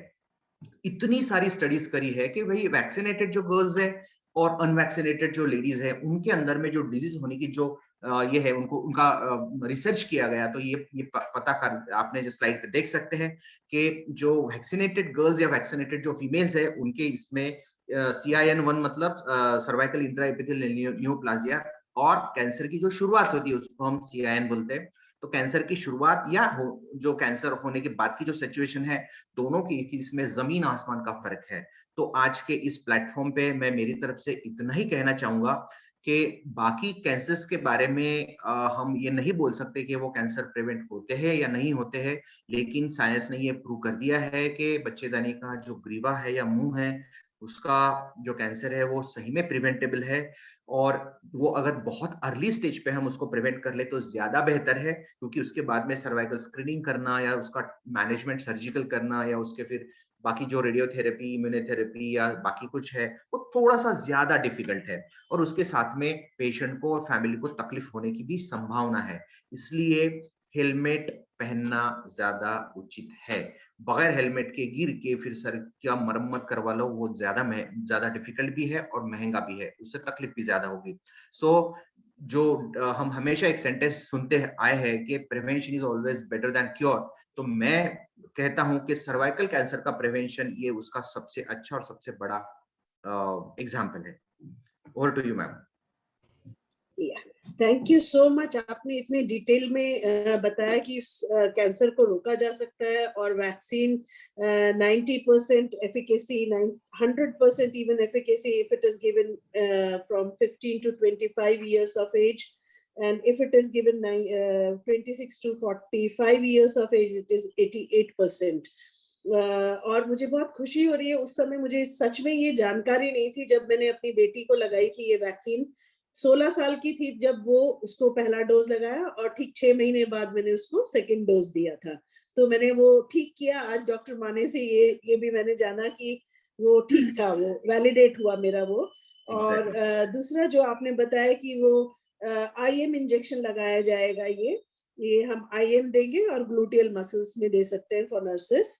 साइड इफेक्ट्स जैसा कि आपने कहा कि डेल्टॉन में भी दे सकते हैं डॉक्टर गिरीशमा ने, हाथ डेल्टॉन भी दे सकते हैं, बहुत सारे लोग थाई में भी दे सकते हैं, मतलब इंट्रामस्कुलर जैसे सब बाकी इंट्रामस्कुलर कहने का। हाँ, ये मैं क्लैरिफाई करना चाहती थी। और मैंने सर्वेरिक्स जो था पहले शायद सब यही रेडियली अवेलेबल था, बाइवेलेंट, तो वही वैक्सीन यूज किया था और सच में साइड इफेक्ट कोई नहीं था, क्योंकि मैंने खुद अपनी बेटी को लगाया था तो मैंने भी कोई साइड इफेक्ट नहीं पाया। और जैसा डॉक्टर माने ने भी कहा कि उन्होंने भी अपने एक्सपीरियंस में नहीं पाया। और कोल्ड चेन है एक इम्पॉर्टेंट चीज जो मेंटेन होनी चाहिए। और इसके अलावा जो बहुत इम्पोर्टेंट एक और चीज मुझे लग रहा था कि लोगों के मन में शायद ये सवाल हो कि इस वक्त जो कोविड चल रहा है वो भी वायरल है, और अभी जो ये वैक्सीन के बारे में हम बता रहे ये भी वायरस के अगेंस्ट है, तो क्या इनका कुछ इंटरैक्शन होगा या मुझे कुछ ध्यान रखना है इस बारे में, या मैं अदरवाइज कोविड के साथ वाली वैक्सीन और इसको कितना गैप रखूं। ये अभी सवाल मुझे ध्यान में आया कि कोविड के दौरान का भी एक हम मैडम कोविड देखो, हर डिजीज होने के पीछे कोई ऑर्गेनिज्म होने की संभावना होती है। कुछ बैक्टीरिया से होते हैं, कुछ वायरस से, कुछ फंगस से, कुछ प्रोटोजोआ से, ये अलग अलग तरह के जो ऑर्गेनिजम्स है। तो वायरस तो दुनिया में लाखों किस्म के हैं। तो एक जो वैक्सीन होती है वायरस की, वो दूसरे वायरस के साथ में कभी इंटरेक्ट जनरली नहीं होती है। इसलिए अगर आपका वैक्सीनेशन चल भी रहा होगा कोरोना का, तो भी ये वैक्सीन लेने में बिल्कुल कोई भी प्रॉब्लम नहीं है। एक छोटा सा प्रैक्टिकल एस्पेक्ट मैं इतना ही बताना चाहता हूं कि out of 100, 1 to 2% females or any other persons, they are giving history of fever after corona virus। तो मैं इतना ही चाहूंगा कि एकदम से एक ही दिन में दोनों भी वैक्सीन ना लेते हुए एटलीस्ट एक 2 से 3 दिन का गैप रखे। और अगर आप कोरोना पॉजिटिव है तो वैसे भी आपका लोगों के सामने एक्सपोजर टालने के लिए अगर आप पूरी तरह से स्वस्थ हो जाए और उसके बाद में ले तो ज्यादा प्रेफरेबल है। लेकिन अगेन अगर वो डोज लेना आपके लिए उस दिन बहुत ही मतलब कंपल्सरी होगा, तो फिर कोई भी कंडीशन हो आप ले सकते हो, कोई भी साइड इफेक्ट नहीं। 2 हफ्ते का गैप बेटर है, 2 weeks का गैप बेटर रहता है बिटवीन 2 वैक्सीन्स। और अगर कोरोना हुआ है तो एटलीस्ट 1 महीना वेट करें, तब आपकी इम्यूनिटी और आपकी बॉडी ठीक हो जाए। कोरोना इन्फेक्शन हुआ है तो 1 महीना वेट करें। पर ये वाला वैक्सीन, अब दूसरे जो वैक्सीन है जो बच्चों में दिए जाते हैं, टेटनस है, ये पर जो तो वो दे सकते हैं, वो उसके साथ दे सकते हैं। हाँ, और 9 साल की उम्र में 9 to 15 years का एज है जिसमें 2 डोज है, और 15 to 25 3 डोज दिए जाते हैं। करेक्ट। जैसे मैंने पहले कहा कि कोई दूसरा डिजीज हो तो जनरली वैक्सीनेशन होना ही नहीं चाहिए उस पेशेंट जब तक स्वस्थ ना हो, क्योंकि हाँ। ये कुछ कोरोना के जैसा नहीं है कि बस इन्फेक्शन हो गया और आपको कोई बड़ी इश्यू होने वाला है, तो we can wait for that. मेरा एक और सवाल था एक्चुअली, इनफैक्ट 2 सवाल थे। क्या अगर मैंने ये वैक्सीन ले ली तो क्या ये गारंटीड है कि सर्वाइकल कैंसर नहीं होगा, एक, और दूसरा इसकी कॉस्ट से रिलेटेड भी बहुत लोग मुझे पूछते हैं कि क्या कॉस्ट है, और क्या ये कहीं पे फ्री भी मिलता है ये वैक्सीन? जी मैडम, पहली बात तो ये है कि कोई भी जब स्टडी होती है तो जो स्टडी अथेंटिकली पास हो जाती है तो उनके सहारे हम जो भी बातें हैं वो बोलते हैं। तो आपने जैसे कि बताया कि उम्र के मतलब क्या उम्र में आपने वैक्सीन ली उसके हिसाब से उसकी गारंटी या उसका जो परसेंटेज है वो वेरी करता है। तो इट वेरीज फ्रॉम 90 to 100%। तो मुझे ऐसा लगता है कि 10% डेथ के चांसेस से ज्यादा 90% हमारी डेथ ना हो, ये बहुत बड़ा फैक्टर है। तो हम एकदम से उसके गारंटी के आंकड़ों पे ना जाते हुए उसकी परसेंटेज जो जिस चीज की ज्यादा है उसको हम महत्व दें। इसलिए वैक्सीनेशन लेना बहुत ही ज्यादा उपयुक्त रहेगा या फायदे का रहेगा, ये बात तो क्लियर कट हो चुकी। तो ऐसा है कि आप किसी व्यक्ति ने 100% मतलब हेलमेट पहनने के बाद में भी हम 100% नहीं बोल सकते कि एक्सीडेंट के बाद में उनके साथ क्या हो। इसलिए ये सोच के चले अपने दिमाग में कि ऑलमोस्ट 100, ऑलमोस्ट ये शब्द बहुत जरूरी है, ऑलमोस्ट 100% इसका इफिकेसी है, नंबर 1। और नंबर 2 कि इसका थोड़ा कॉस्ट ज्यादा है, मतलब जो वैक्सीन हमने गार्डासिल हमने आज तक सबको प्रीफर करी है, तो उसका जो कॉस्ट है वो अराउंड 2500 से 3000 के आसपास आता है। तो अगर आप कैंप ऑर्गेनाइज करते हैं और अगर कंपनी के जो पीपल है उनके साथ में डायरेक्ट बात करते हैं तो वो कुछ उसका जो रेट है वो घटा के आपको होलसेल रेट में भी प्रोवाइड कर सकते हैं। और अनफॉर्चुनेटली अभी इंडिया में कहीं पे भी ये फ्री में नहीं मिलती है, लेकिन इसके बारे में कुछ हॉस्पिटल्स है दिल्ली में, जो दिल्ली स्टेट कैंसर हॉस्पिटल है, वहां पे फ्री में दिया जाता है। और लेकिन इंडियन गवर्नमेंट की तरफ से ये कभी कहीं फ्री नहीं मिलती है। जहाँ पे कोई डोनेट करता है, जहाँ पे जैसे कुछ एनजीओज है वो या कोई हॉस्पिटल्स देते हैं, लेकिन इंडियन गवर्नमेंट की तरफ से कहीं फ्री नहीं मिलती और ये अभी तक हमारे इसमें नहीं आई। लेकिन कुछ कंट्रीज के जो वैक्सीनेशन प्लान है, बेसिक वैक्सीनेशन प्लान, उसमें इसका इंक्लूजन हुआ है। और मुझे बताते हुए बड़ा हर्ष हो रहा है कि हमारे इंडियन वैक्सीनेशन प्लान के अंदर में भी इसकी चर्चाएं शुरू है और हो सकता है कि आगे फ्यूचर में इसका इंक्लूजन हो जाए। और ये सीरम, ये गार्डासिल 9 की कॉस्ट के बारे में, अभी ये काफी कॉस्टली है, अभी अवेलेबल भी फ्रीली इतना नहीं है। अराउंड 10,000 है इसका 9 वाले का लेटेस्ट जो वैक्सीन है। 10,000 to 11,000 है ऑल ओवर इंडिया इट्स जो मिलती है। तो टोटल 3 डोजेस में अराउंड 30,000 का खर्चा हो जाता है इसमें। So we need to include it in national immunization program. So all of us should push towards that. That's the most important thing. And especially my request to the Foxy members, please make them aware of this thing so that it is included in IMNA. So then only we can achieve the goal of WHO of preventing cervical cancer. Sunita madam, जो quadrivalent vaccine है, that is in the range of 3,000 only. Exactly. So doses will be lesser than 10,000. And एक observation ये है कि 15 to 20 years of age की maximum 90% girls they are using mobile phone nowadays, जिसका 1 साल का total use and cost जो है it is 20,000 plus. तो मुझे ऐसा लगता है कि if you compare everything, I mean usage of the other things, so 10,000 to spend for your future, और ये जो sense of being आपके साथ रहेगा कि मुझे कैंसर नहीं होने वाला, वो जो एक सेंस ऑफ वेलनेस जिसको बोला जाता है, सो मुझे ऐसा लगता है कि ये ज्यादा कॉस्टली नहीं है। सब लोग अपने मम्मी पापा से बोले कि मुझे ये वैक्सीन आप दे दो। Well said. यस, बिल्कुल बिल्कुल, वेरी बहुत बढ़िया बोला आपने। मैं भी ये एग्जांपल देती हूँ कि अगर महीने में आप 4 बार पिज्जा खाते हैं, उसका वो इकट्ठा कर लीजिए पैसा, क्योंकि हर बच्चा पिज्जा खाने आजकल जाता है जो 500 रुपए से कम एक बार में नहीं पड़ता है। अगर वो इकट्ठा करेंगे महीने का भी, तो भी उनका ये वैक्सीन कुछ भी नहीं है जो इतनी बड़ी बीमारी से बचाती है, इसको अगर देखा जाए तो। बहुत बहुत शुक्रिया डॉक्टर गिरीश माने, आपने बहुत ही अच्छे से ये सारी जानकारी हमारे दर्शकों को दी। इसके बाद हम आगे चलते हैं प्रोग्राम में। डॉक्टर सरिता हैं जो बाकी हमारे आगे वाले सवालों का जवाब देंगी और डॉक्टर अनीता उनसे वो सवाल पूछेंगी। Over to doctor Anita. Thank you doctor Manju. I am very sure आज आपका बिल्कुल ये जो क्वेश्चन था वैक्सीन के ऊपर वो बहुत अच्छे से क्लियर हो गया, और अब किसी को भी डरना नहीं है और आगे बढ़ना है और अपनी वैक्सीन लगानी ही लगानी है सभी को। अब 9 साल की लड़की हुई नहीं और उसकी वैक्सीन स्टार्ट हो गई, तो जब तक हमारी गवर्नमेंट उसमें नई प्रोग्राम में आती, अभी भी गवर्नमेंट प्रोग्राम में है तो भी बहुत सारे लोग गवर्नमेंट में नहीं जाते लगवाने, वो प्राइवेट में ही आते हैं। क्योंकि मेरा खुद का भी प्राइवेट क्लिनिक है अभी की, मेरा क्लिनिक 37 साल से ऊपर हो गया है और ऐसी पॉश जगह में नहीं है, वहां पे हर तरह के लोग आते हैं, इवन झुग्गी झोंपड़ी से भी आते हैं, तो वो भी बहुत सारे ऐसे हैं जो कहते हैं हम प्राइवेट ही लगवाएंगे। तो इसलिए बहुत सारे लोग अभी भी जैसे कि डॉक्टर माने ने भी बोला, आपने भी इतनी positivity the, they should all go head for the vaccine. Anita madam आखिरी सेंटेंस मेरी तरफ से। हाँ जी। यहाँ पे हम अभी 372 लोग हैं, तो हम आज से लेके तो कल शाम तक 10 लड़कियों को इसके लिए एडवाइस देंगे और उन्होंने लगाया कि नहीं उसका फॉलोअप भी करेंगे। तो हम ये कहेंगे कि 27 जनवरी को 12 बजे हम कुछ लोग बैठे थे और हमने 37,000 गर्ल्स को कैंसर से बचाया। बिल्कुल बिल्कुल, very good, thank you sir. ये हिमांशु, ये डॉक्टर आलम का मैसेज आ रहा है कि आवाज नहीं आ रही, प्लीज थोड़ा चेक कर लीजिएगा। आई कुड हियर डॉक्टर माने, है ना, तो एक बार चेक कर लेना हिमांशु जी। अब हम आगे बढ़ते हैं। ये वैक्सीन एक्चुअली अकेले ही सब कुछ नहीं कर सकती, क्योंकि जैसे कहते हैं ना इंद्रधनुष के कितने 7 रंग होते हैं तब जाके एक व्हाइट कलर बनता है।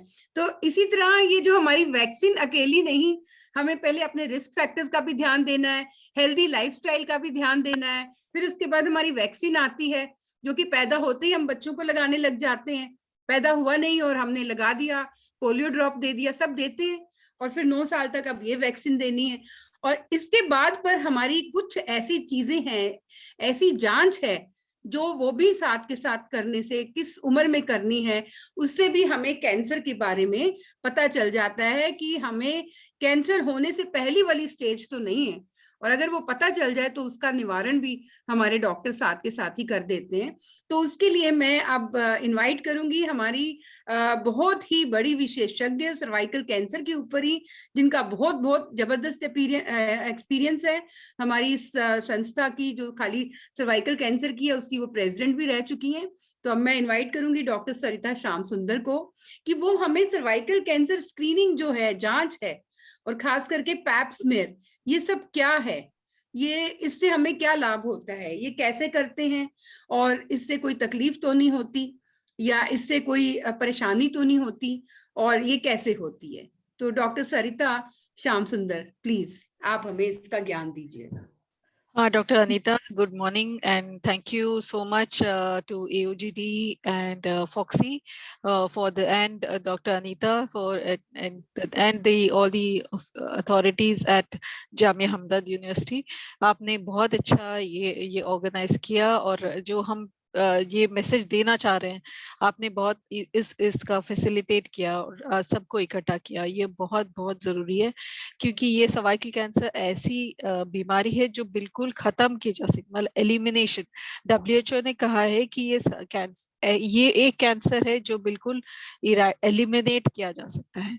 तो कुछ 10 साल में हम ये देखना चाहते हैं कि विश्व में कि जो कैंसर 1 लाख में 4 से कम महिलाओं में कैंसर, ये सर्वाइकल कैंसर पाया जाए।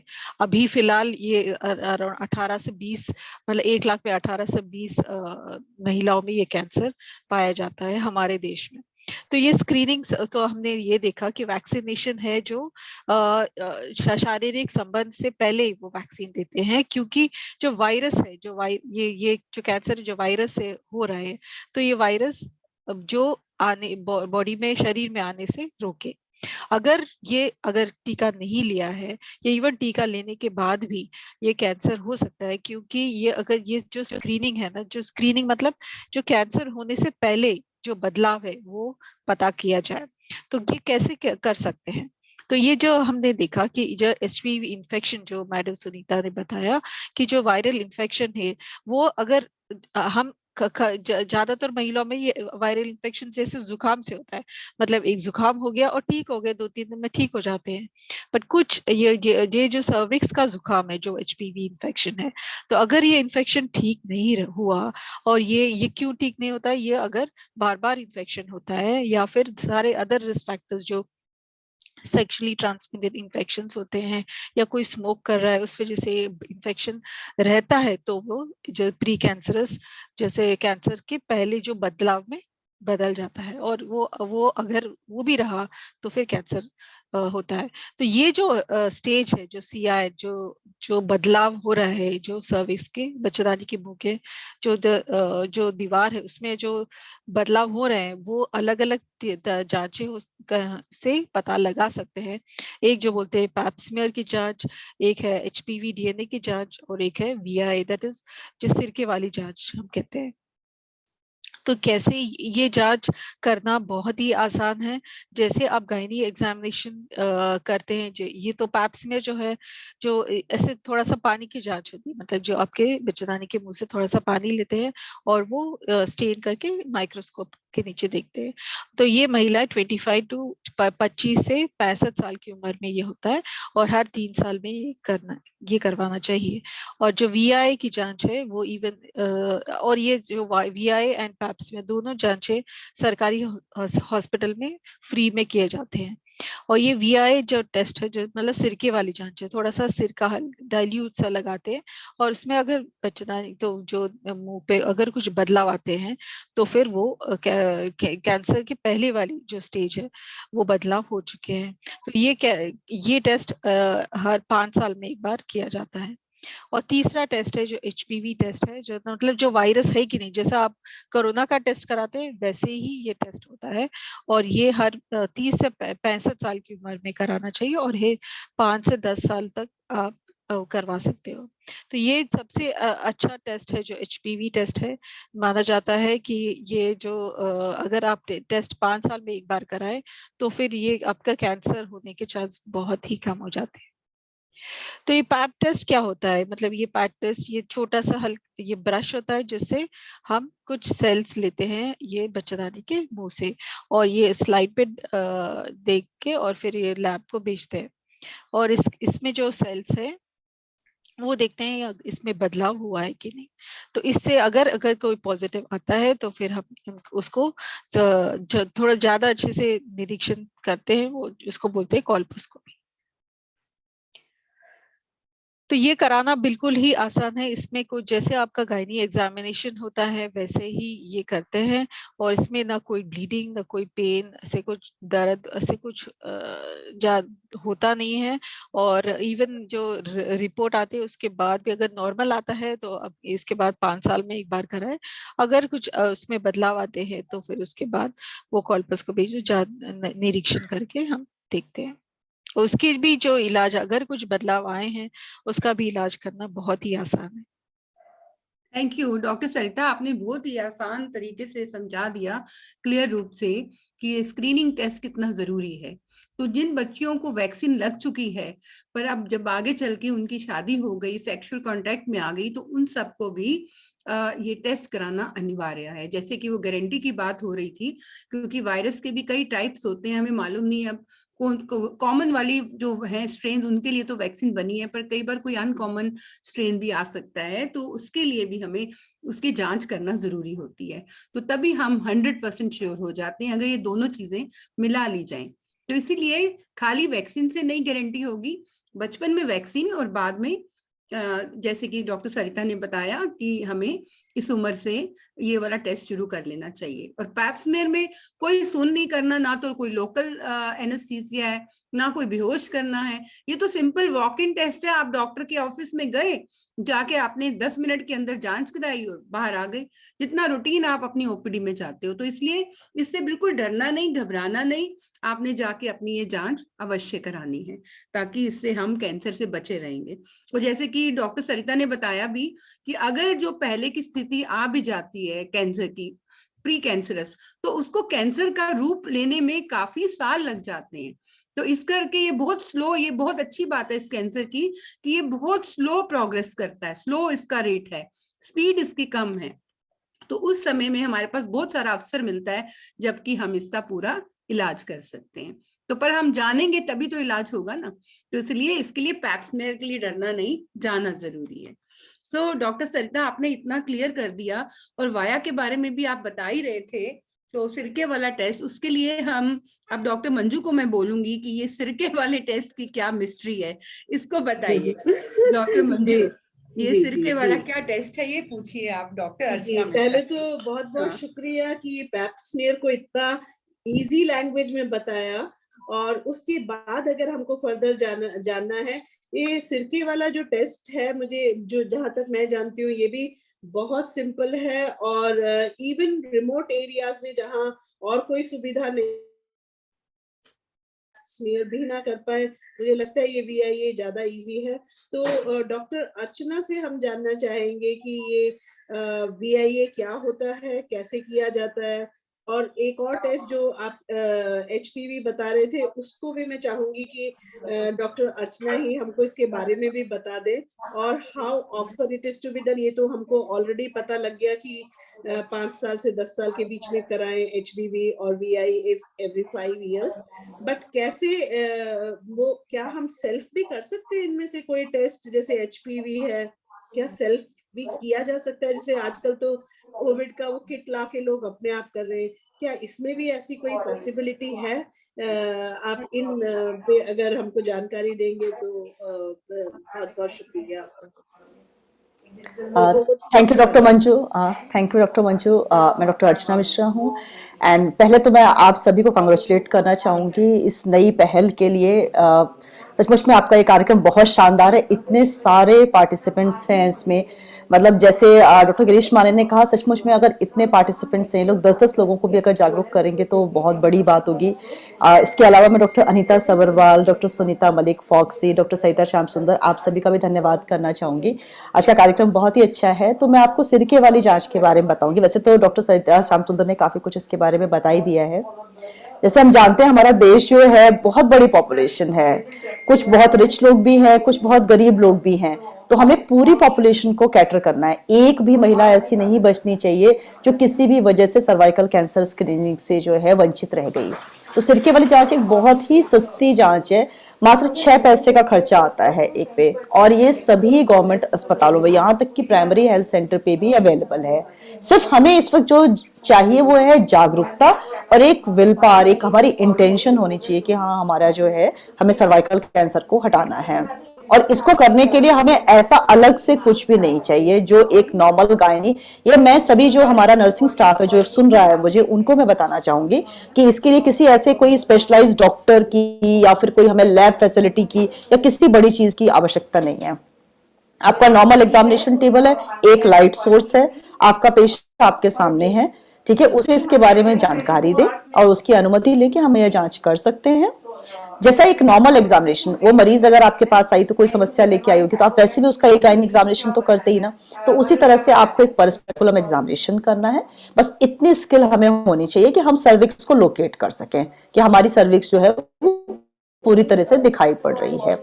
उसके बाद हम इसमें जो होता है 5% एसिटिक एसिड, जैसे मैडम ने बताया सिरका बहुत ही डाइल्यूट किया हुआ, ये मतलब बहुत तीखा वाला सिरका नहीं है, बहुत ही डाइल्यूट किया हुआ, केवल 5% एसिटिक एसिड है। उसे रुई के फ्राई में लेकर के 1 मिनट तक उसको लगाते हैं और उसके बाद जो सर्विक्स है, जो हमारा बच्चेदानी का मुंह है, उसका परिवर्तन आ रहे हैं उसको देख लेते हैं।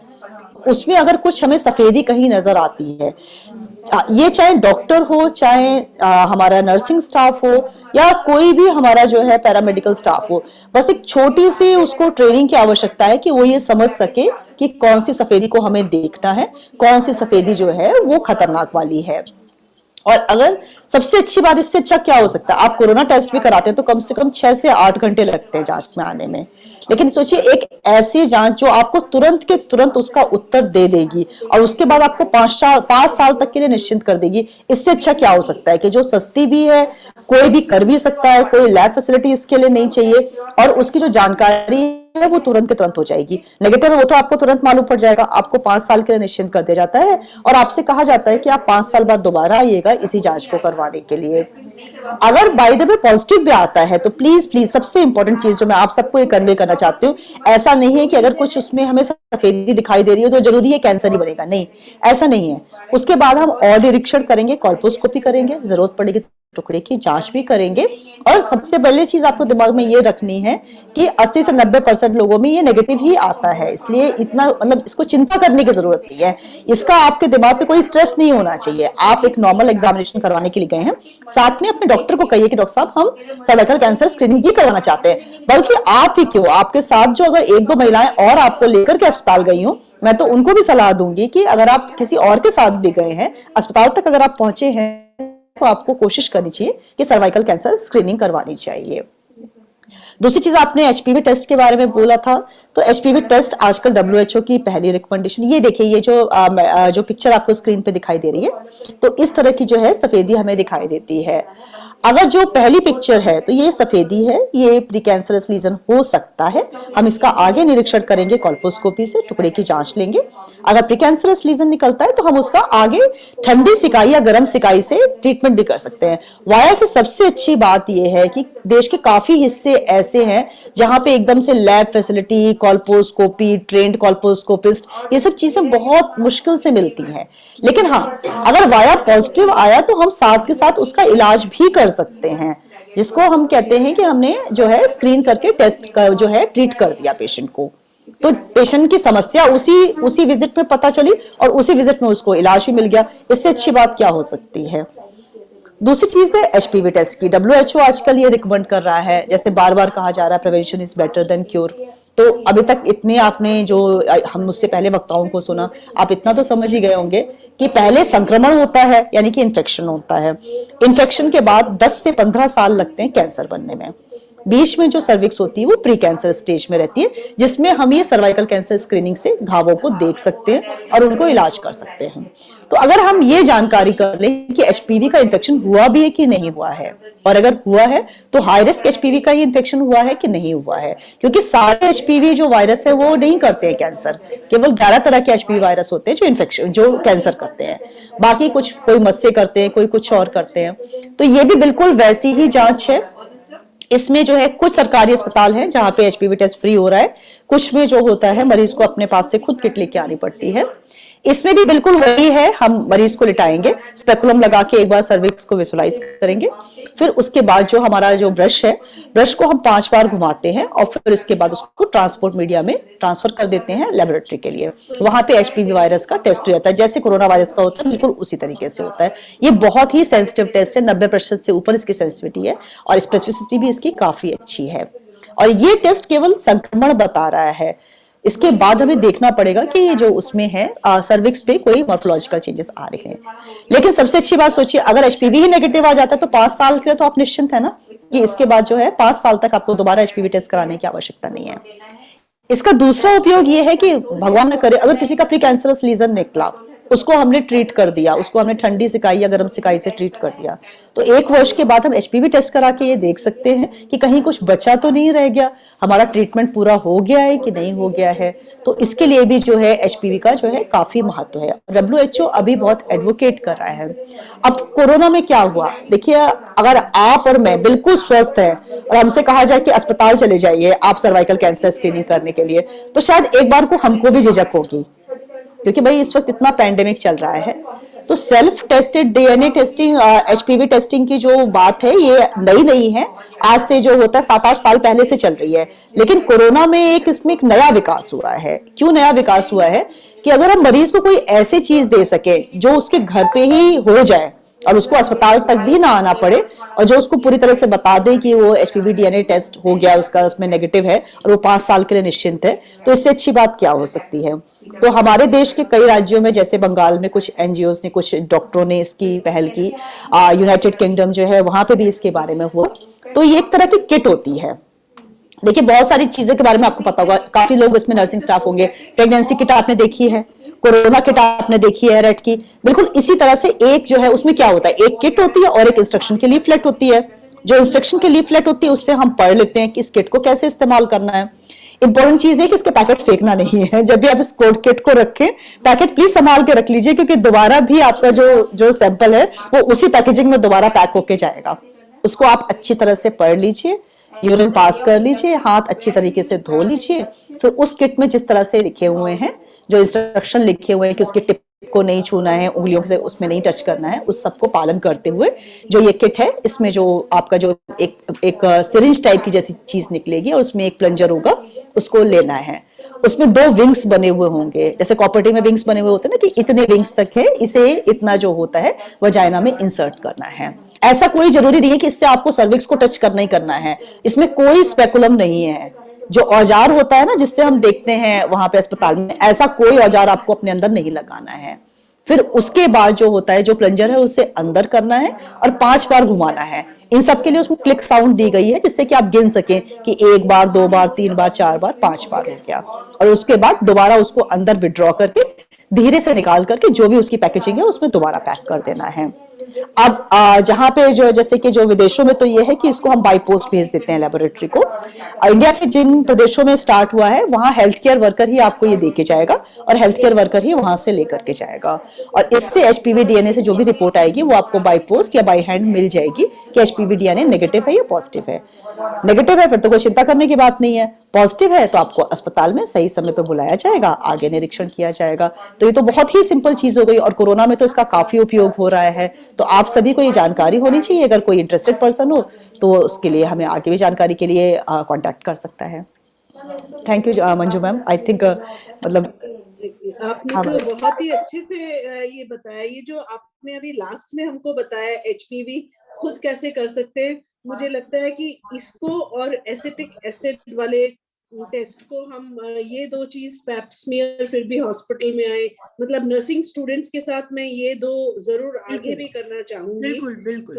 आपने इतना अच्छे से जैसा बताया है, एसिटिक एसिड कोई मुश्किल टेस्ट नहीं है, 1 मिनट लगता है। सफेदी देखना कोई मतलब बहुत ही डिफिकल्ट चीज नहीं है, जो कर सकते हैं नर्सिंग स्टूडेंट्स और नर्सिंग स्टाफ भी, वो हम करेंगे जरूर। और ये जो कोविड के टाइम में आपने सेल्फ वाला बताया, मुझे लगता है कि ये बहुत ही इम्पोर्टेंट जानकारी। इसकी कॉस्ट कितनी होती है, ये जो किट है इसका, वो कुछ बता पाएंगे आप? मैम सेल्फ टेस्टिंग अभी तक हमारे यहाँ ऐसे गवर्नमेंट के उससे तो नहीं मिल रही है, बट एक टेस्ट के प्राइवेटली खरीदना चाहे ना, जैसे 250 रुपए का कोविड वाला है हमारा जो किट हम नहीं मैम, ये इससे महंगी है, ये इससे महंगी 2700 से लेके 3400 कुछ भी इसकी कॉस्ट हो सकती है डिपेंडिंग अपॉन। हाँ ठीक है, लेकिन बहुत इम्पोर्टेंट है क्योंकि इतनी बड़ी बीमारी 5 वर्ष में केवल 1 बार करना है, केवल 5 वर्ष में 1 बार करना है, तो आप अपने ऊपर मतलब इसका इस्तेमाल कर सकते हैं। So thank you so much for giving us all this information. I think we are done with 4 speakers, but कुछ सवाल हैं और जो वोट ऑफ थैंक्स से पहले डॉक्टर अनीता बताएंगी कि कैसा करना चाहेंगे हम, जो गिफ्टी ने अलग लिख के रखे हैं सवाल। हाँ बिल्कुल बिल्कुल। आई थिंक डॉक्टर मंजू बहुत ही अच्छा मेरे को लगा आज का, तो बहुत ही बढ़िया हमने ये जो हेल्थ प्रोग्राम हमारा है कि हम चाहते हैं कि सबकी हेल्थ अच्छी बनी रहे, सर्वाइकल कैंसर तो छुए ही ना। तो ये बात तो अब बिल्कुल सच्ची है ना कि जीवन है बहुत अनमोल, जिसमें स्वास्थ्य का है सबसे बड़ा रोल। तो स्वास्थ्य रहने के लिए आज हमने जो बातें 4 समझी कि पहले तो रिस्क फैक्टर्स को भगाओ, अपना स्वास्थ्य जीवन रखो, वो जो सारे फैक्टर्स डॉक्टर सुनीता मलिक ने हमें समझा दिए। और उसके बाद हमें आपकी वैक्सीन जो बताई बचाव के लिए, 9 साल की उम्र में भैया तैयार हो जाओ सब, 9 साल की उम्र से शुरू कर लो वैक्सीन, 2 टीके लगवा लोगे बच जाओगे, 15 साल तक लगवा लोगे तो, नहीं तो फिर 3 लगवा लो 15 साल की उम्र के बाद, तो लगवा लो पर जब भी मौका मिले, ये नहीं कि भूल गए तो कोई बात नहीं। और वो भी उन्होंने बताया 2 वैक्सीन के बीच 6 महीने का गैप है, भूल भी गए तो कोई बात नहीं भैया, 1 साल के अंदर भी लगवा लो, ठीक है ना। तो वैक्सीन से भी बचाव हो जाएगा हमारा। उसके आगे जब शादी है, क्योंकि ये जो रोग है ये सेक्सुअल एक्टिविटी से ही आता है, रिस्क फैक्टर उसको बढ़ाते हैं, एचपीवी वायरस जो कि सेक्स से आती है, अपने आप भी भाग जाती है, बट जिनकी नहीं भागती तो वो कैंसर बनती है ना। तो उसको हम पहले ही पकड़ लें इस चोर को।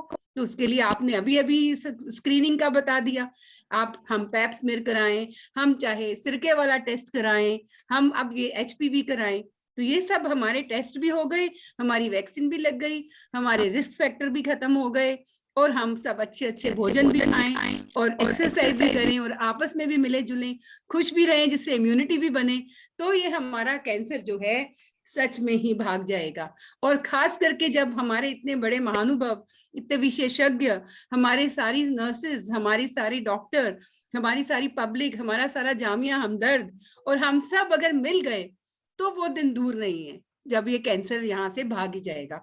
WHO ने तो कुछ साल दिए हैं, मुझे लगता है हम कुछ महीनों में भी कर पाएंगे अगर हम सीरियसली आज से शुरू हो जाएं इस काम को करने के लिए। डॉक्टर माने ने कहा आज ही इतने लोग एक दूसरे का काम करेंगे और बताएंगे भी हमें लिख के, तो बस वो हमारा आज मोटो क्लियर हो गया। और डॉक्टर सुनीता मलिक जो हैं वो तो खुश हो जाएंगी कि मेरे को आज ये पब्लिक फोरम करने का इतना बड़ा लाभ हो गया, एम फुलफिल हो गया। सो आई थिंक ये बहुत बड़ी बात है। तो मैं अब चाहती थी कि आप भी शायद चाहेंगी कि डॉक्टर सुनीता मलिक एक बार थोड़ा सा हमारा ये लास्ट के फ्यू वर्ड्स बता देते, एक समराइज कर देती ma'am. So I will summarize. I thought let's answer the questions first, whatever I have been given in. हाँ बिल्कुल So बिल्कुल then बिल्कुल। we'll आप summarize लिख it भी रहे थे, afterwards. मैं देख रही थी आप चैट बॉक्स में भी लिख रहे थे। Yeah, I thought कोई थोड़ा वो time save मौका कर नहीं दूं मैं छोड़ा। बीच-बीच में। हाँ मैं देख रही थी आप हाँ, वो। आंसर कर रहे थे। हाँ बताओ आप। So Gifty, so what do you want to ask now? हाँ हमारे साथ गिफ्टी है, हमारी सिस्टर गिफ्टी जो कि जामिया हमदर्द से हैं, डॉक्टर मंजू की स्पेशल शागिर्द हैं, तो उनको हमने ये रोल दिया हुआ है क्वेश्चन आंसर्स का। तो गिफ्टी जी आप बताइए क्या क्या क्वेश्चन पूछने हैं आपको। Thank you very much, ma'am. Ready हैं आंसर करने को। हाँ बताओ। Yes, ma'am. Ma'am, actually the first question which came up was regarding the interpretation. How the stages of the cancer can be interpreted through this test. How can we interpret that in which stage we are as a general public? कौन सा test की Or बात we कर have to रहे हैं? take it. Pap smear? You are talking about Pap smear, your screening test? And they have asked for all the tests. They have not मैं बताता mentioned हूँ any kind of one test. They have mentioned about just the दो test. Gifty madam शायद आपके दो instrument on है तो थोड़ा एक हो रहा है, तो एक बंद करना पड़ेगा। रही बात टेस्ट की या स्टेज की, तो देखिए स्टेजिंग का जो हम लोगों का, जो डॉक्टर लोगों का स्टेजिंग का परिमाण है वो दो तरह का है। पहला जो होता है कि कैंसर बनने के पहले जो वहां की पेशियां हैं उनमें जो बदलाव आते हैं उनको हम अलग से स्टेजिंग करते हैं, और एक बार उनमें कैंसर का बदलाव आ जाए फिर उसके बाद में वो कहां तक फैली है उसके अनुसार हम दूसरा स्टेजिंग करते हैं। हमारा जो स्टेजिंग करने का मोटो है वो सबसे पहला ये है कि हम उससे उसका वो उस पेशेंट को ट्रीटमेंट क्या देना है और उस ट्रीटमेंट का हमें क्या ये फायदा मिल सकता है, वो सब जानकारी के लिए हम स्टेजिंग करते हैं। तो इसमें हम एज अ डॉक्टर हमारी जो दो स्टेजिंग है उसमें जैसा सर्वाइकल इंट्राएपिथेलियल नियोप्लासिया मतलब कैंसर बनने के पहले मतलब प्री कैंसरस जो चेंजेस आते हैं उसमें हमारे 3 स्टेज होते हैं, CIN1, CIN2 एंड CIN3। तो और जो कैंसर होने के बाद में की जो स्टेज है तो स्टेज 0, 1, 2, 3 ऐसे हमारे स्टेज एंड 4, और हर स्टेज के अंदर में वापस से A एंड B होता है और हर एक को वापस A1, A2, B1, B2 हम करते हैं। तो यहाँ हमारे स्टेज 2B1 या 2B2 तक का हम सर्जिकल मैनेजमेंट जनरली एडवाइस करते हैं, और उसके बाद में जहाँ पे शरीर के अंदर में वो पेशी का फैलाव हो जाता है तो हर जगह की पेशी को मारने के लिए फिर हम रेडियोथेरेपी और कीमोथेरेपी वगैरह हम सब सजेस्ट करते हैं। तो ये जो स्टेजिंग है इसका जनरल पब्लिक को अंदाजा नहीं आ सकता है, क्योंकि ये स्टेजिंग करने के लिए हमें काफी सारी test, for example MRI, CT scan वगैरह वगैरह सब करना पड़ता है। तो पब्लिक के अनुसार अगर हम सोचे तो मैं तो यही कहना चाहूंगा कि भाई आप pre sexual exposure stage, then post sexual exposure, before the symptoms and sign, and third stage हमने पकड़ना चाहिए post symptom and sign. That is all. मतलब क्या, तो प्री सेक्सुअल स्टेज यानी कि जहां पे आप वैक्सीन से बेनिफिटेड हो, देन पोस्ट सेक्सुअल के वहां पे कि हो सकता है कि आप एक्सपोज्ड हो लेकिन आपको कोई तरह का कैंसर नहीं हुआ है, तो वहां पे स्क्रीनिंग इज द थिंग। और उसके बाद में वंस साइंस एंड सिम्टम्स जैसे कि गंदा, जैसे व्हाइट डिस्चार्ज डेवलप होना, शारीरिक संबंध के बाद में ब्लीडिंग होना, या 2 महावरी के बीच में ब्लीडिंग होना, मतलब सिम्टम्स और साइंस आने के बाद का स्टेज। तो ये मैं सोचता हूँ कि पब्लिक के लिए 3 स्टेज में हमने इन पेशेंट को कैटेगराइज करना चाहिए: pre sexual, post sexual, before the symptoms and after symptoms. Any addition please? Thank you very much, sir. No. There was another one question, sir.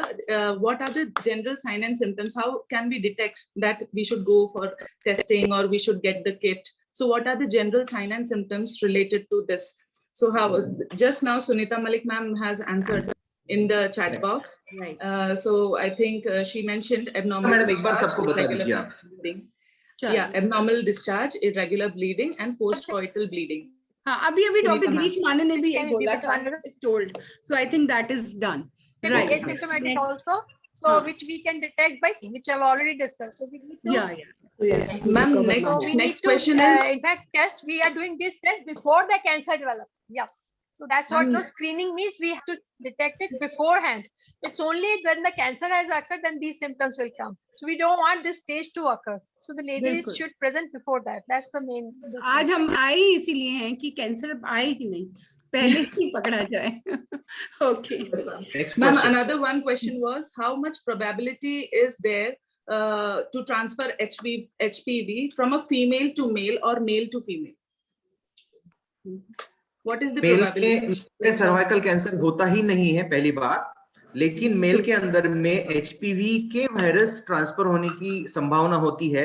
इसलिए हमने कहा है कि जो कपल एकदम अटैच्ड है, लेकिन अगर मेल कई दूसरे फीमेल्स के साथ में कांटेक्ट में है तो उस मेल के अंदर में वहां से एचपीवी का ट्रांसमिशन हो सकता है.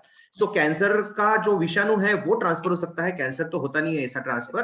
तो बिल्कुल there is equal probability because it is a habitant for penis as well as vagina.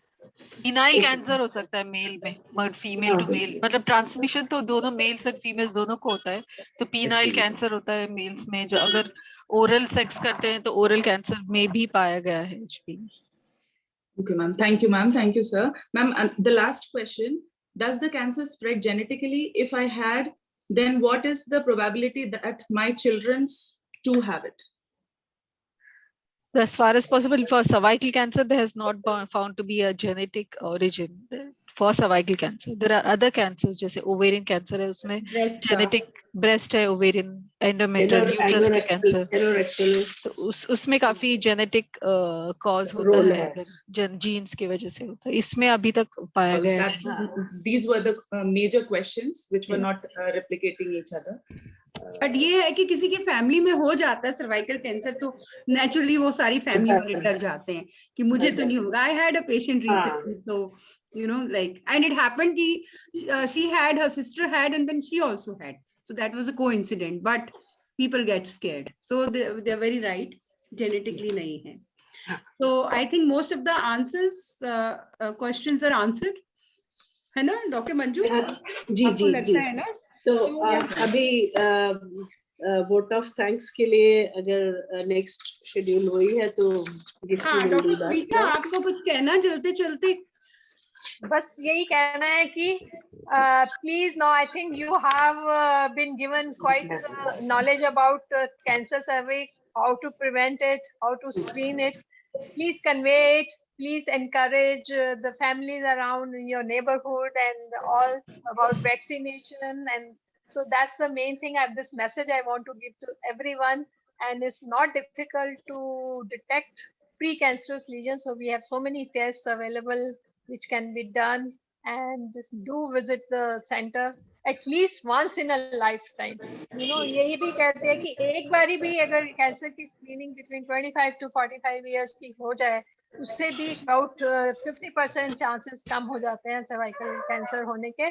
और WHO भी रिकमेंड करता है कि 2 बारी स्क्रीनिंग विद HPV और VIA. इतना फॉक्सी भी हमारी यही कहती है कि इतना भी कर लें, 2 times in up to 50 years. If we get this test done for screening, we can detect many lesions. That's the most important thing. And maximum these tests are to be done till 65 years of age. So that's what I want to say. So go for screening, avoid risky behavior, go for vaccination. That's my motto and for today's public forum. तो I think हमारे बाकी भी panelist से एक point last का, बस last एक जो भी आपका हमें मैसेज देना चाहते हैं, take home message. So doctor Girish Mane, your take home message, 1 line. Yes. ये सभी को पता है कि बच्चेदानी का कैंसर मतलब बच्चेदानी की ग्रीवा का कैंसर प्रिवेंटेबल है।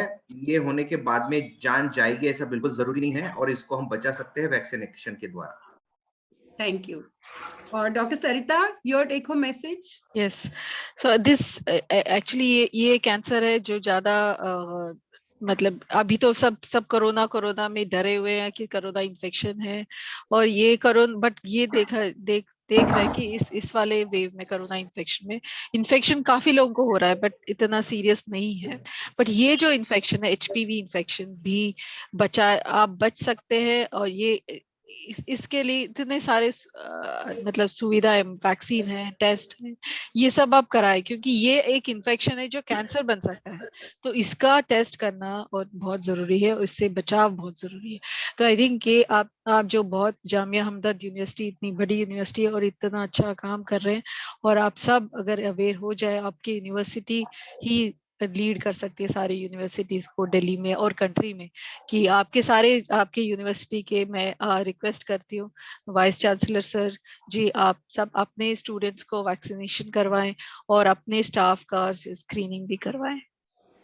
Thank you doctor Sarita, great message. और डॉक्टर अर्चना मिश्रा, आपका last one line take home message.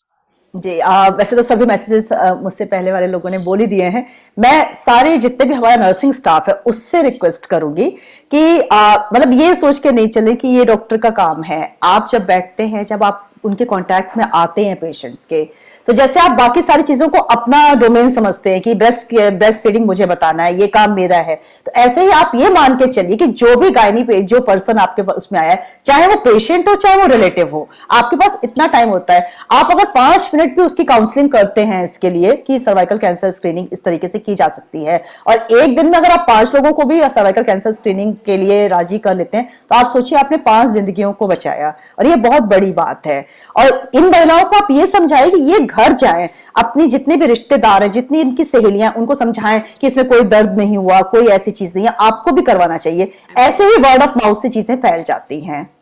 जैसे कोरोना वैक्सीन शुरू में कोई नहीं लगवा रहा था, फिर वर्ड ऑफ माउथ से फैला कि नहीं जरूरी है, सबको लगवाना चाहिए, फिर सबने लगवाना शुरू कर दिया। तो इसी तरह से अगर आप जागरूकता फैलाएंगे तो बहुत जल्दी फैलेगी, क्योंकि आपके एक्सपीरियंस को लोग लेकर के चलेंगे। डॉक्टर का कहना एक बात है, पर नर्सिंग स्टाफ भी समझाएगा साथ में, तो हमारी जो ताकत है वो दुगनी चौगनी हो जाएगी।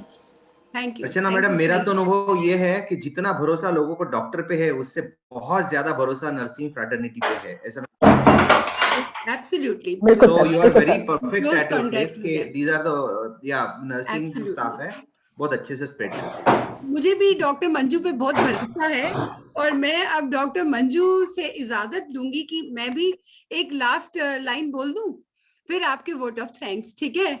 तो बिल्कुल मैम। मैं यही कहूंगी कि please. सारे विशेषज्ञों को सुनने के बाद कि अल्टीमेटली मैसेज तो यही है कि fall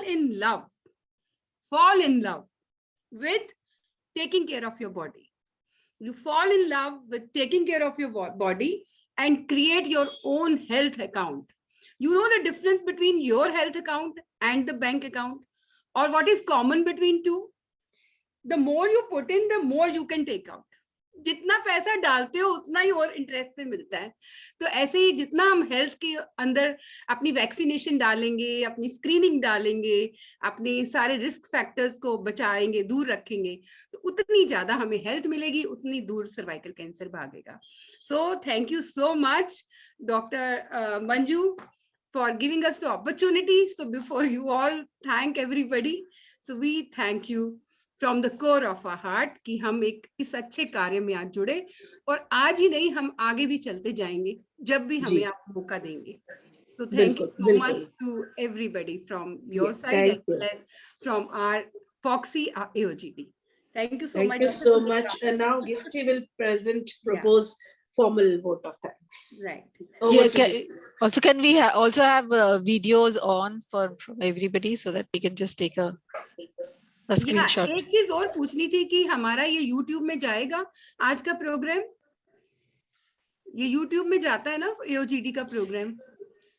Last forums we had in YouTube. हाँ, ये जो हाँ, रिकॉर्डिंग हाँ, डाल सकते हैं यूट्यूब में। हाँ, तो ये YouTube में जाएगी, तो बाद में हमारे जितने लोग बहुत लोग तो देख सकते हैं। दोबारा से देखना चाहें या अपनी फ्रेंड्स को बताना चाहें, तो आप लोग ये AOGD का प्रोग्राम आज का डेट डाल के आपको ये मिल जाएगा। ठीक है हिमांशु जी, आप भी देख लेना। ओके, तो एक फोटो भी ग्रुप फोटो हो जाए। Over to Gifty. या Good afternoon, all. The organizing team of AOGD Oncology, Adolescent Health Committee of FOXY, Honorable Vice Chancellor, and all the members of Jamia Hamdard. I, Ms. Gifty Bijoy, faculty, Rufaidah College of Nursing, School of Nursing Sciences and Allied Health, feel honored to have this opportunity to offer the vote of thanks on behalf of Jamia Hamdard to all the guests and panelists participating in this event. I thank all the members of the organizing committee, respectable panelists, deans, professors, staff of Jamia Hamdard to have chosen our university to share this virtual platform with us to raise the awareness and prevalence of cervical cancer amongst the people in the society. We are fortunate to have renowned identities from academics, especially from obs and gynae industry, which is associated to FOXY and AOGD. I'm very thankful to all the panelists and participants who are present here. We also look forward to that our university will continue to have similar opportunities to raise the awareness through diverse and established group in the future like yours. I would specifically thank the technical arrangement team who have been the backbone of this event.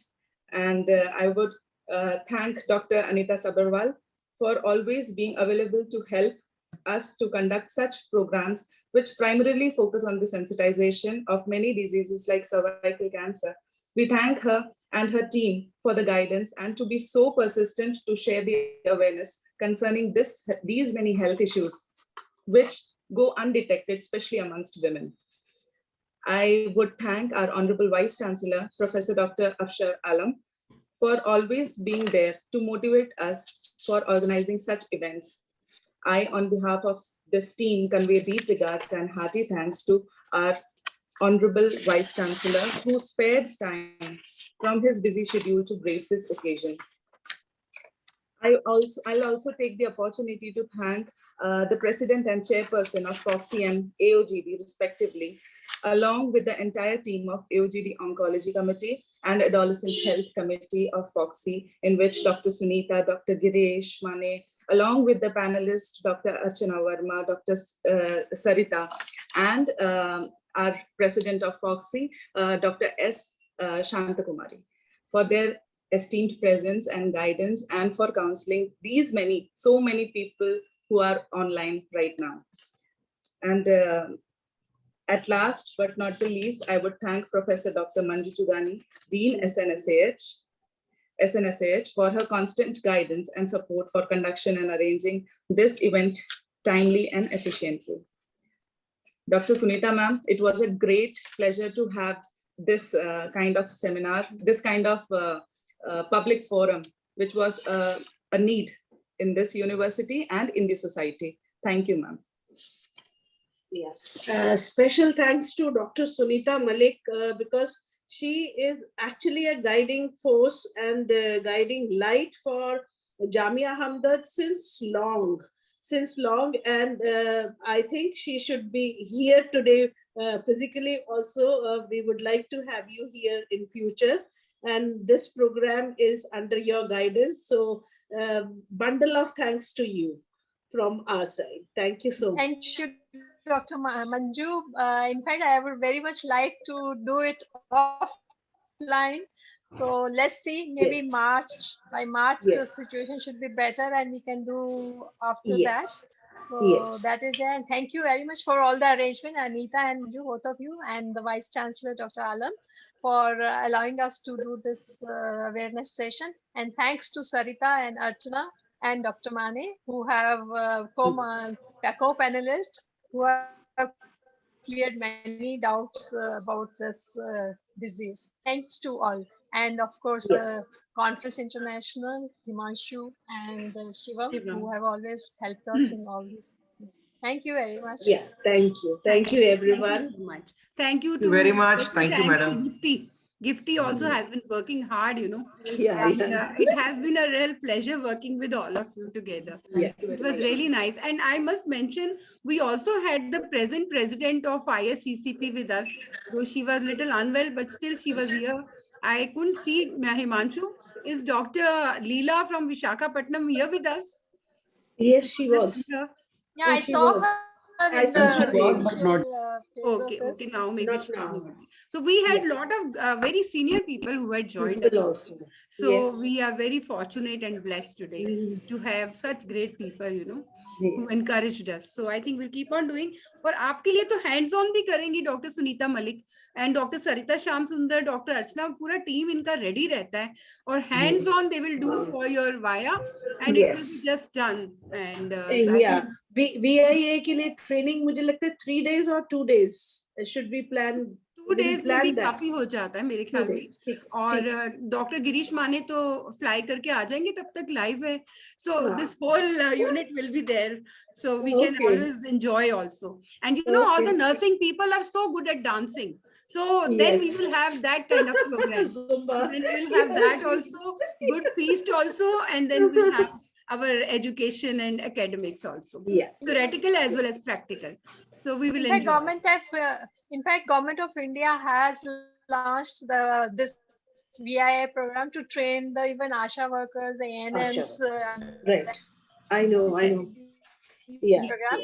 So it's being done, and Madhya Pradesh has taken it up. Doctor going Lead. there to train the people there.